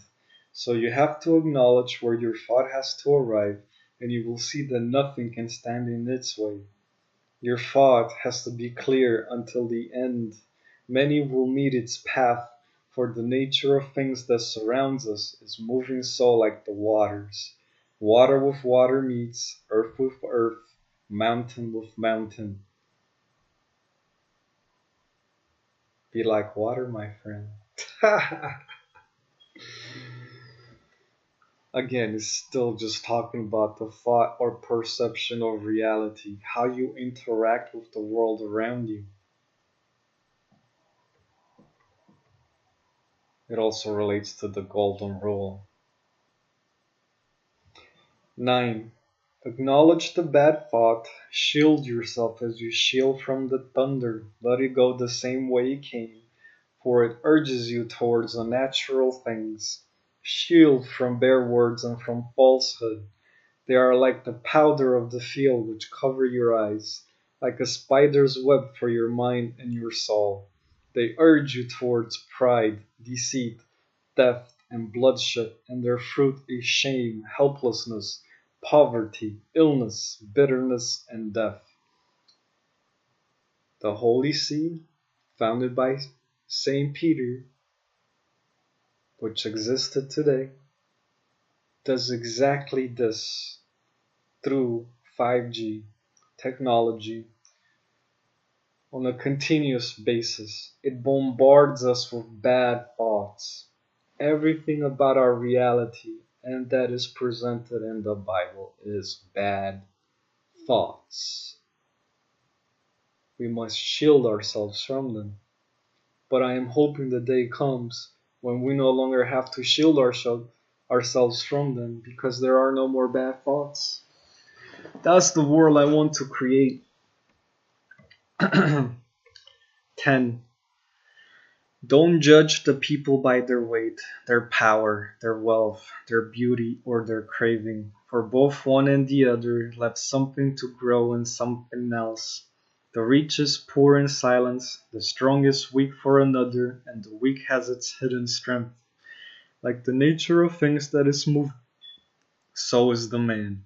What gives value to a tool? The need or its beauty? Can men carry more than the ox? Is any one of them richer than the earth? Only the knowledge and wisdom raises man over the animals. In vain you have the knowledge if it is not understood in time. I think this passage is an attempt to state that consciousness that is in the man, consciousness that is in the ox, the bloodline of El, of the Bible, the hybrid of man and bull. The consciousness is still born of the same conditions, regardless where it comes from or what form it takes. It's up to us individually to be masters of our own thoughts. Becoming masters of our own thoughts, we become masters of our reality. 11. The hot iron was cold, and it will become cold again. The vase was earth, and it will be earth again. The earth that was bare is now fruitful, and will be bare again over times. The craving of man makes these things unsettled.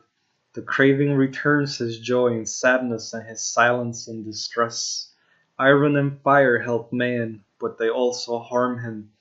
And the same craving urges him to go on unknown paths and untraveled by others before him. As well, this craving urges him to gather riches, to gain power, and to compete with others. Beware of competing with another, for it is here where the craving is birthed. It will bring you lower than the animals, and it will separate you from your brother and your sprout. Materialism has done this to all of us. Everything is about money. Everything is a competition. Everything is about getting richer. Everything is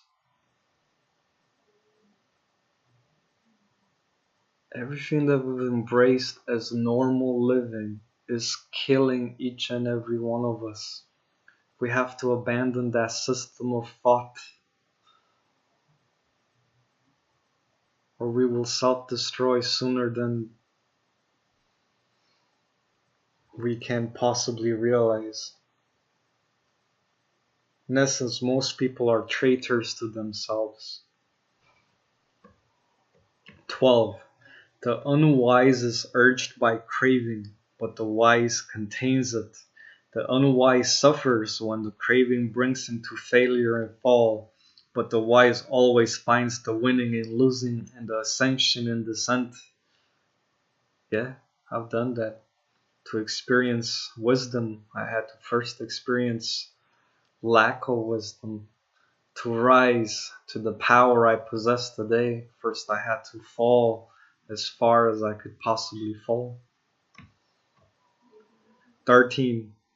Pride bewilders the love of the heart and makes it an enmity. There is no fool more infamous than the man who doesn't have the love in his heart anymore. For love is the first power and its face is the light.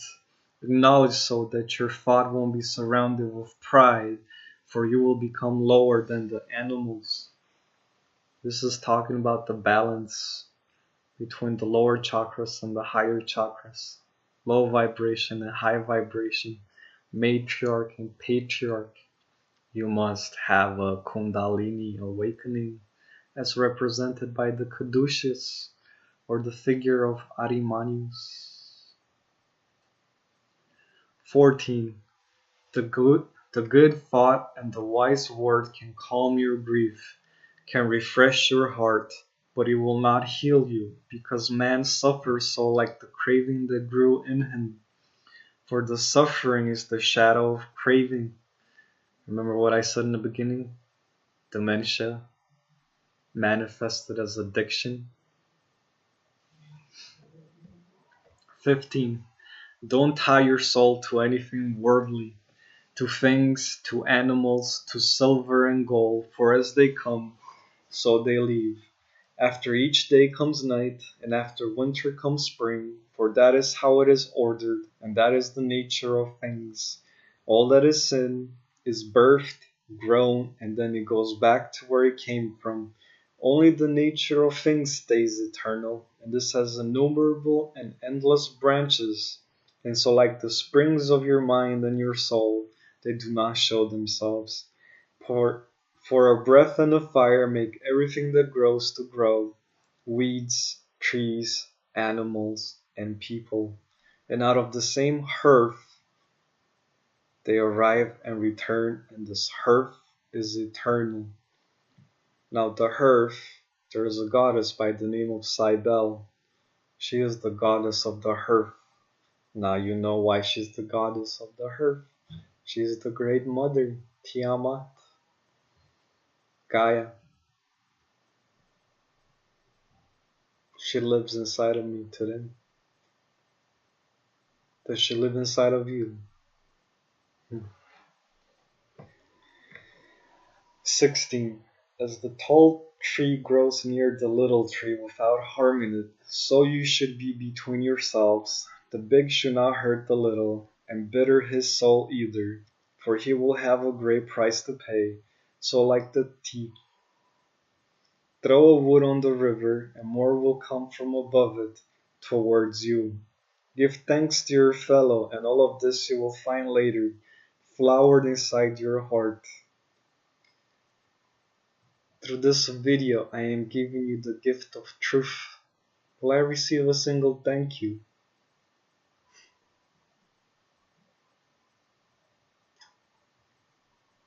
Everything is a competition in reality.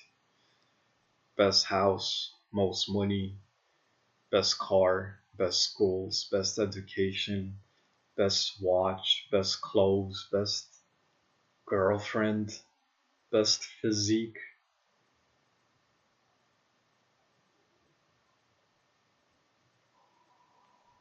When number 17 lists, the worst has happened to humanity as a whole. 18. Don't haste any work, for the pulling of branches hits back. The ripened fruit is easy to take, the unripened hard to take, and its taste unpleasant. So don't hurry to gather what is too early, for it will bitter your soul. Like the frame grows, so does the perch, and like the wheel grows, so does the temptation. I wasted 2 months trying to, well, okay, let's not call it a waste. These last 2 months have led me to making this video, having all these realizations. But the point is, I could have been working on ancient Asia for the last 2 months. Instead, I tried to assemble a standalone video explaining so many more concepts than just this. In essence, I tried to hasten my work, but the branches pulled back and said, Raymond, no. Learn my lesson. After this video, I'm going back to translating the book. 19. Remain always in the breeze of your soul, but if anger lights up in you, remember so that it won't go past your word. Anger comes from fear, and it did not live in your heart from the beginning. If it does not grow through pride, it will go back to where it came from. Pride closes the gate of wisdom, and the proud one puts himself next to the animals. Wisdom is more cherished than all that can be seen with the eyes. It is the gold of your mind and soul, and it is the fruit of knowledge watered in time.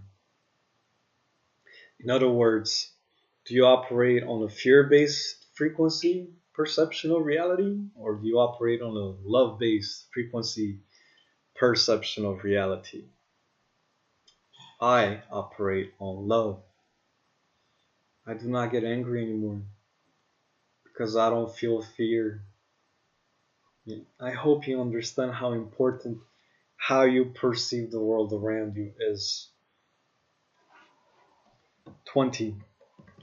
Don't bitter your soul when you feel pain and helplessness, but rather seek to use them to better yourself, for in the fruit you have also the seed.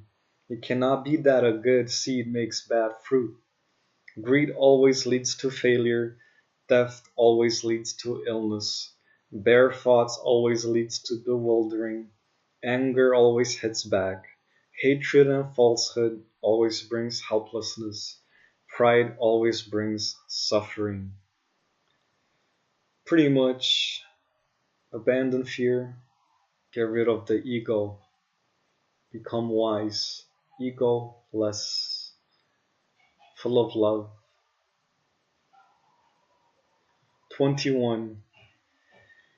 Go to the spring when your soul is inflamed, rake the water and wait until it becomes clear again, so the fervor of your soul will go, so like that flutter.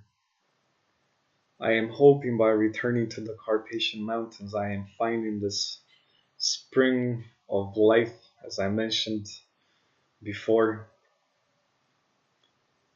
this sacred mountain, Kogayonon, whose exact location I don't know yet, but it is the Carpathian Mountains. I am hoping to awaken more of my DNA, and DNA awakening means remembering everything.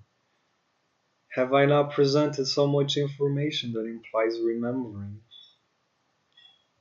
Well, there's so much more to do still. 22. Remember the teaching of the seed. So like it, your thought is, and as the seed cannot do without the hull, so the fruitful thought of man is.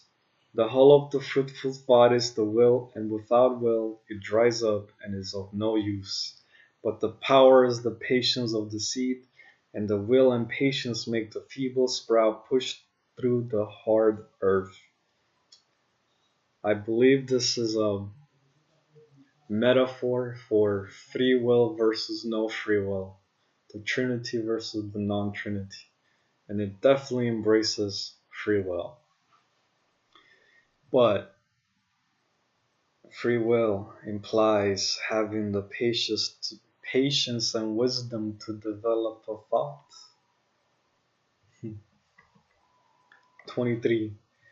When the time comes for work, cheer your heart at the sight of your work before you finish it, for it is like the fruit which announces its arrival with a flower, and so the deed of man is seen by the one with the mind and feeling clear before it is finished. Now, if I was to work to make some money, would I feel good at the end of my shift about my work, or would I just feel good that I finished that work because I hated it? On the contrary, will I feel good when this video is finished because I presented exactly what I wanted to present, irrelevant of how much time it took? 24. Acknowledge the poor man's cause, but also the hurried rich man's cause, for the one and the other are not natural. The poor man has many bare thoughts, and he changes them from a day to the other. talks much and the laziness covers his arms and legs. The hurried rich one is either a thief and deceitful, either sees better the grief of the other and searches to bitter him. From there he gathers his hurried richness. The homeless hates the rich man hates the homeless. In the end, it's all based on fear. It's all the same thing. Self-destruction, negativity. It makes no money how much money you have or don't have, or possessions for that matter, or what your cause is for that matter. As long as it's balanced, it doesn't matter. It's gotta be balanced. 25. Be gentle and patient with the one close to you, for as you treat him, others will treat you. For his feeling is the same with yours, out of the same breath is his feeling as well, and the light to be seen through his eyes is the same with the one seen through yours. If you inflict pain on others in any way, would you inflict that pain on yourself? Would you want to be treated the same way you just treated someone else painfully? Does that make you happy? Everybody's doing it. Everybody's doing it. You think you're not doing it? Okay, you got a job promotion. How many people do not get that promotion? How many people suffer for you to be content? Or a scholarship? Or winning the lottery? Or advantages in life that means others suffer? None of it is good. It's two opposites of the same thing. A control mechanism of you and your soul and your thoughts.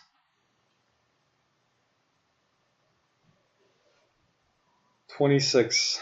Where man's strength is, so is his weakness. What raises him brings him down. Remain in the clarity of your mind and feeling, and you will see all of this. The small is above the great, the light above the heavy, the gentle above the fierce. Let your mind and feeling be clear, and acknowledge all of this. Be pretty self-explanatory. Free will, but you must be balanced in your thoughts. Don't let every external influence you. 27. The strength of the mountain comes from its patience, its tranquility. The cliff is only covering. Its strength is challenged by the wind, by the flowing water.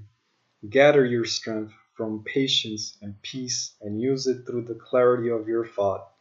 For it is not the distress of the spring that erodes the cliff, but its clarity.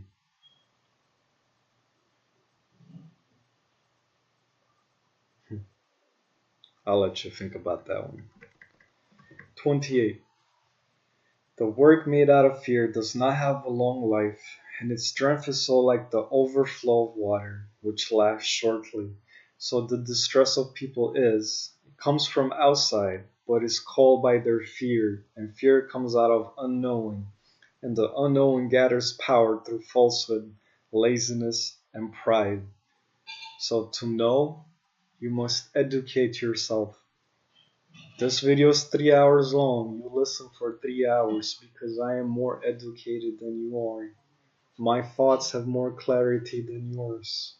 Until you attain the same level of clarity, you are unable to see this or hear this. So become clear in your thoughts. Be balanced. Abandon fear. 29. Sip the knowledge from the ones with their beard white, and not reddened by wine, and leave time to clothe it with wisdom.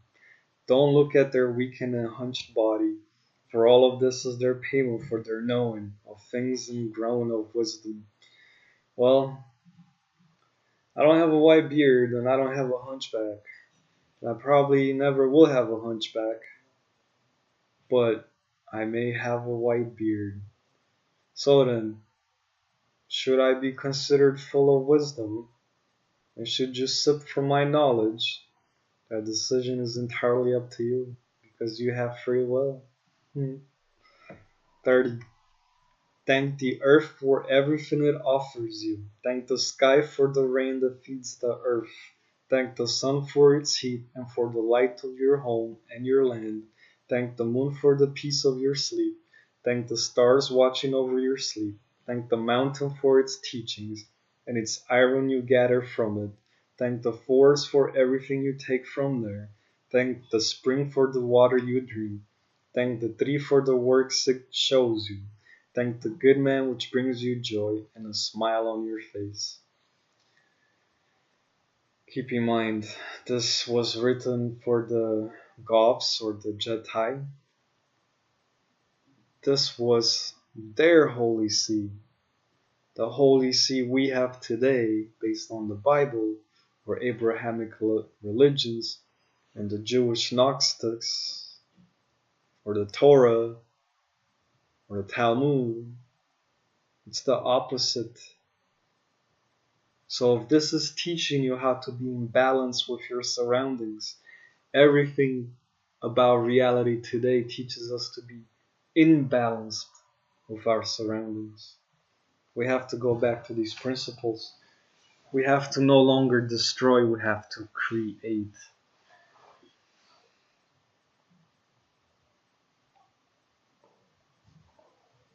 "31. Like the good grass grows with the bad, so do people. But remember that their bad conduct is sowed and grown out of fear, and helplessness and pride is their cover. Don't base their conduct and don't search to contain them with words and blame, for the pressure put on the wound will not heal it. Is that grass bad only because it is bitter to your belly? So it is, man. If you will to contain him, first bring him the thought and the feeling which pleases the good man as well as the bad. One sees the wheel leaving, the other sees the same wheel arriving. Who sees better?" I've been struggling with this because since I've become aware of the truth, I've tried to demonstrate through facts, like I've done in this video, to those that I have spoken to. This world is ruled by lies. People cannot discern fact from lie. So in essence, I have felt a great desperation in trying to educate. I have grown wiser and only present in a context that is going to be taken the right way. In essence, I am trying to embody what this law says, because most people are bad and I am good. But that doesn't mean that most people are bad by choice. It just means they have lost the ability of free will due to lack of knowledge. Why should I feel any resentment towards any bad person? Unless they are aware of all that I presented and are actively instigating evil upon humanity. Those guys, watch out. I will be coming. In this life or the next, I'm gonna cut off the head of the beast eventually. Have me a bull-headed. Nah. Peace is the way. I will try to bring peace, because we're all from the same origins, but if peace is not an option, then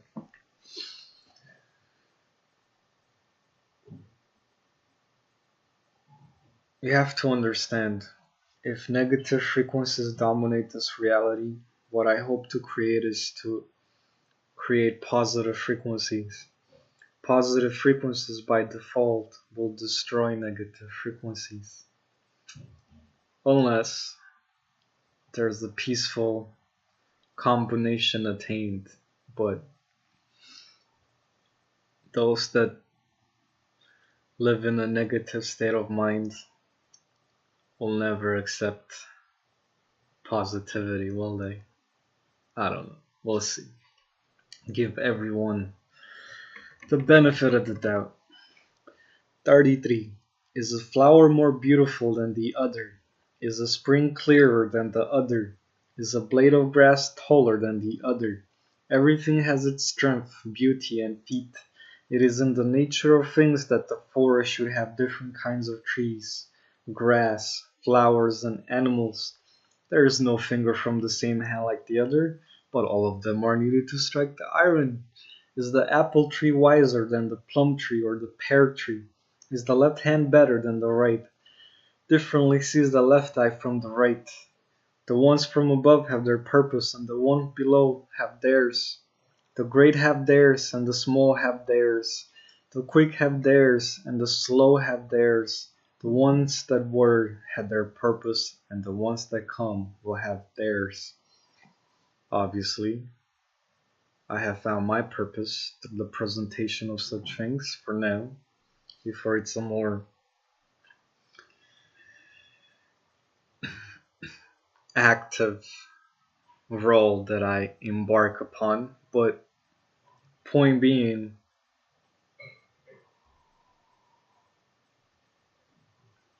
if we are all living beings with the same origins, powered by thought, is any being superior to another being? Or are we equals? But to be equals, do we need to be all loving to each other, respectful to each other, abandon fear? Yes, we do. 34. Helplessness comes for evil and falsehood, for what you give is what you receive, what you sow is what you reap. But know that the light of your soul and the light of the one next to you has the same heart and remains without shadow. That's what I just said. See what relentlessly distresses the spring of the mind and soul of your fellow. Bring him the peace and clarity in his mind, and your old ages will be like the ripe tree. Your bones and your strength will now weaken, and you will return to where you came from, full with warmth of your followers. In other words, we human beings who are truly human or humane or social beings, our thoughts are like songs, and our songs are supposed to intermingle with other songs. We're social beings. Social. But our God, or rather the God of the Bible that rules to this day, was born in secrecy from his own family out of fear that his own father would eat him.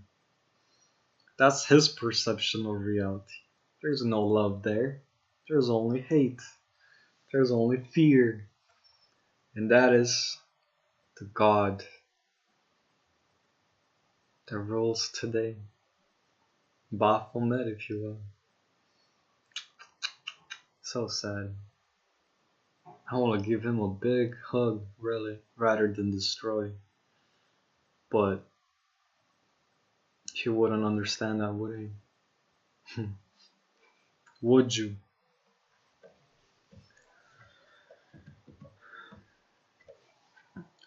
"35.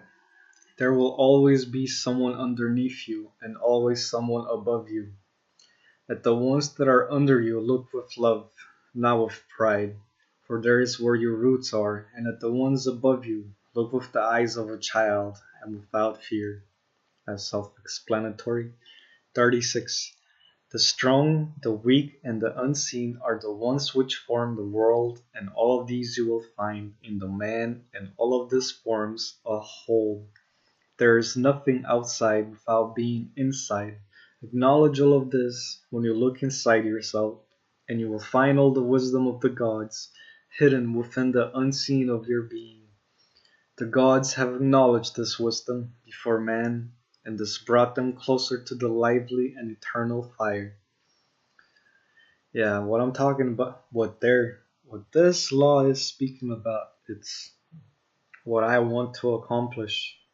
Full DNA activation, full access to my memories, becoming my full potential self.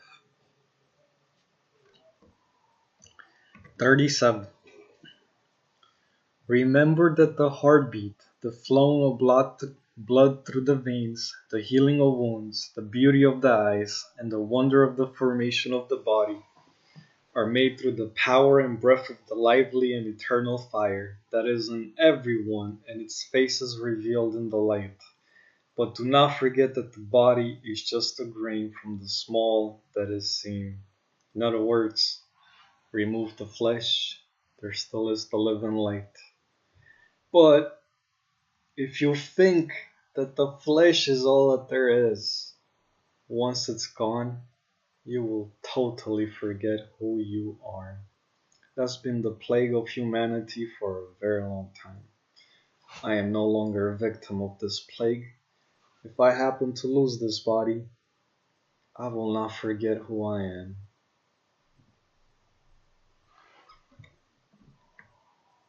"38. The, the purity of the body and its delight through the senses puts you only a little above the animals, for it is not a pleasant sound which raises you, not a gentle touch, not a pleasant taste, not a pleasant scent, and not a joy of the eyes. For where there is warmth, cold appears; where there is sweetness, bitterness appears; where the pleasant appears, the unpleasant appears; where the scent appears, stench appears; and where there is laughter, weeping lurks." In other words, to truly be enlightened, awakened, to have the Kundalini awakening, to balance the matriarch and the patriarch. Be neutral at all times, always considering the good and the bad, because that's what being a loving being means, to be balanced at all times. 39. Behold the path of beginning, moderation in all that you do, following the old and the wise, diligence, being thankful of what you have, shielding from falsehood and from bare words, shielding from dispute and from anger, good conduct between your fellows. In the morning wake up with them, in the day carry them in your mind, at night have them in your sleep, and so the grief, the lack, the bitterness, the helplessness, the illness, and the hatred of others will never touch you. Moderation.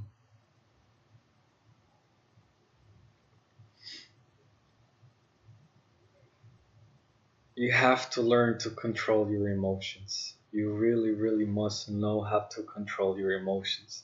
And the only way to do that is to take a deep look inside yourself and figure out who you are as an individual, as a human being, what makes you happy, what makes you unhappy, what makes you tick, what triggers anger, and what triggers sentiments of positivity. If you are truly balanced, you select what you do and when you do it and how you feel about it. Always. 40. Beyond these things, there is love, will, courage, patience, modesty, and they raise the man truly. These are the ones which bring you closer to the eternal fire, and through them your path follows the path of the gods, but their stoppering will throw you lower than the animals.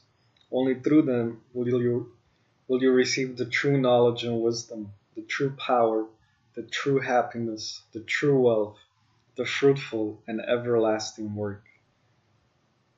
Ask yourself, am I one of these individuals that wants to raise you, to help you grow?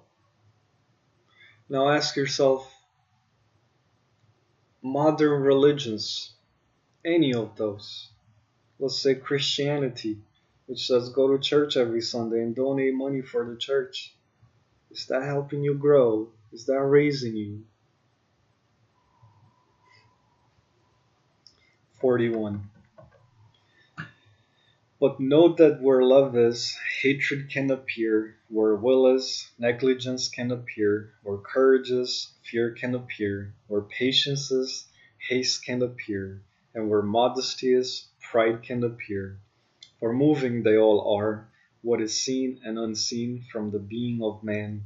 But all of this belongs to the one who feels, and over him there is the one who thinks, and this is the one who sees the movement and stillness, the one who beyond all these virtues delights in the knowledge and peace which surpass any joy, and focus, balance, and clarity are his tools.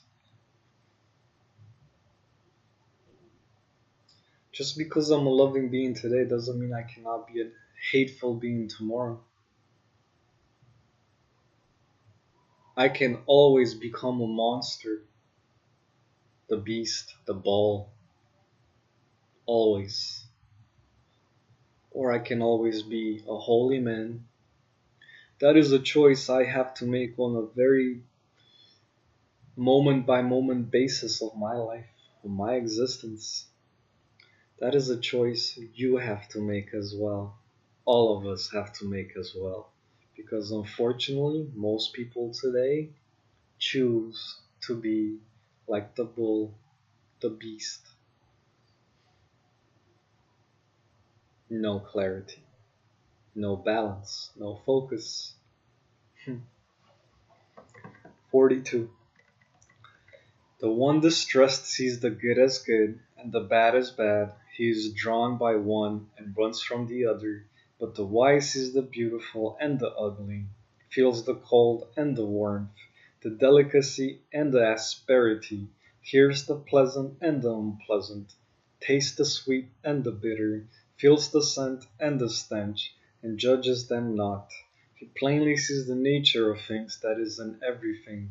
For the beautiful is from the ugly, and the ugly from the beautiful.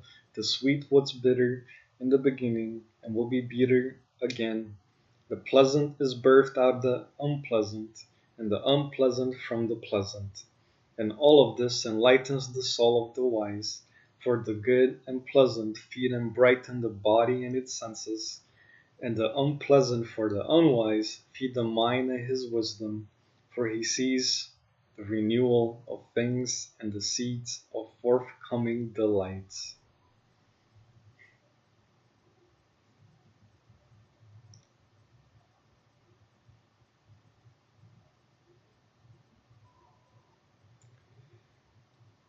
You will need to analyze this comment a lot.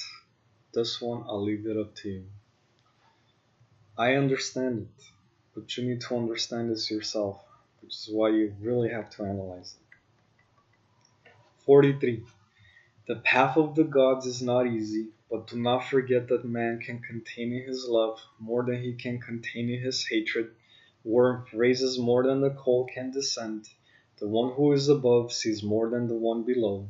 The easy spreads more than the uneasy.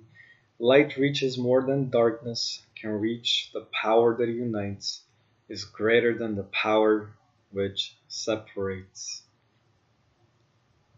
Yeah, if everything is based on fear, you can't even trust your own family members, your coworkers, your friends. But if everything is based on love, you trust everybody because no one wants to harm each other. Everybody's content just being themselves at all times. No need for lies or taking advantage. Balanced.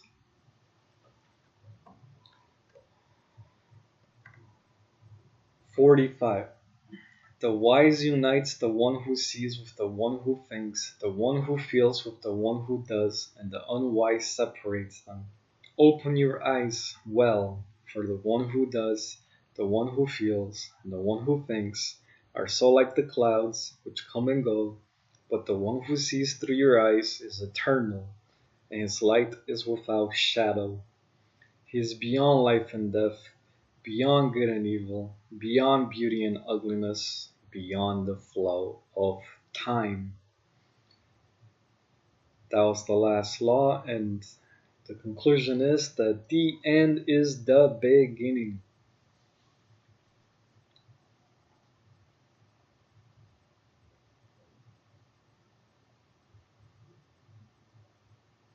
I am the beginning of something very old. I hope you see this. The Belagine laws, the divine laws of the Getae, my ancestors,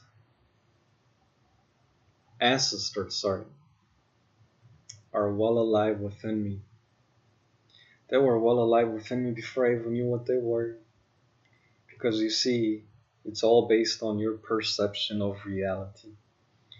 And your religion is your perception of reality. And as I said in the beginning of this video, what you do and how you see life is your religion.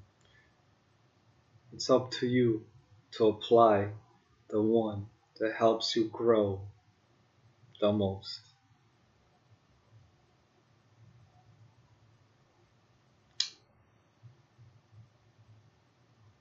I will postpone the standalone video until who knows when. Now the difficult task of translating the rest of the book commences.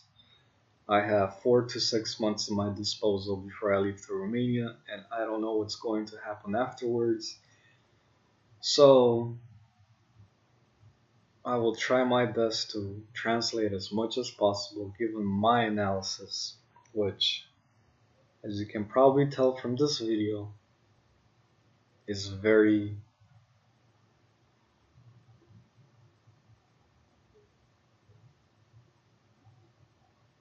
rich in the history of everything. I hope you enjoy this, because you need to understand this information. I would have been burned at the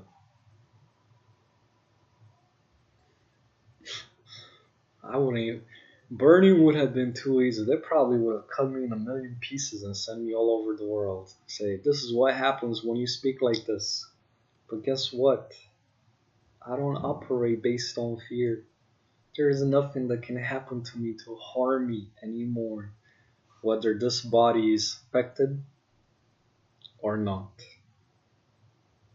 Out of losing everything I have ever had, I have gained what can never be taken away, and that is the power of my own light.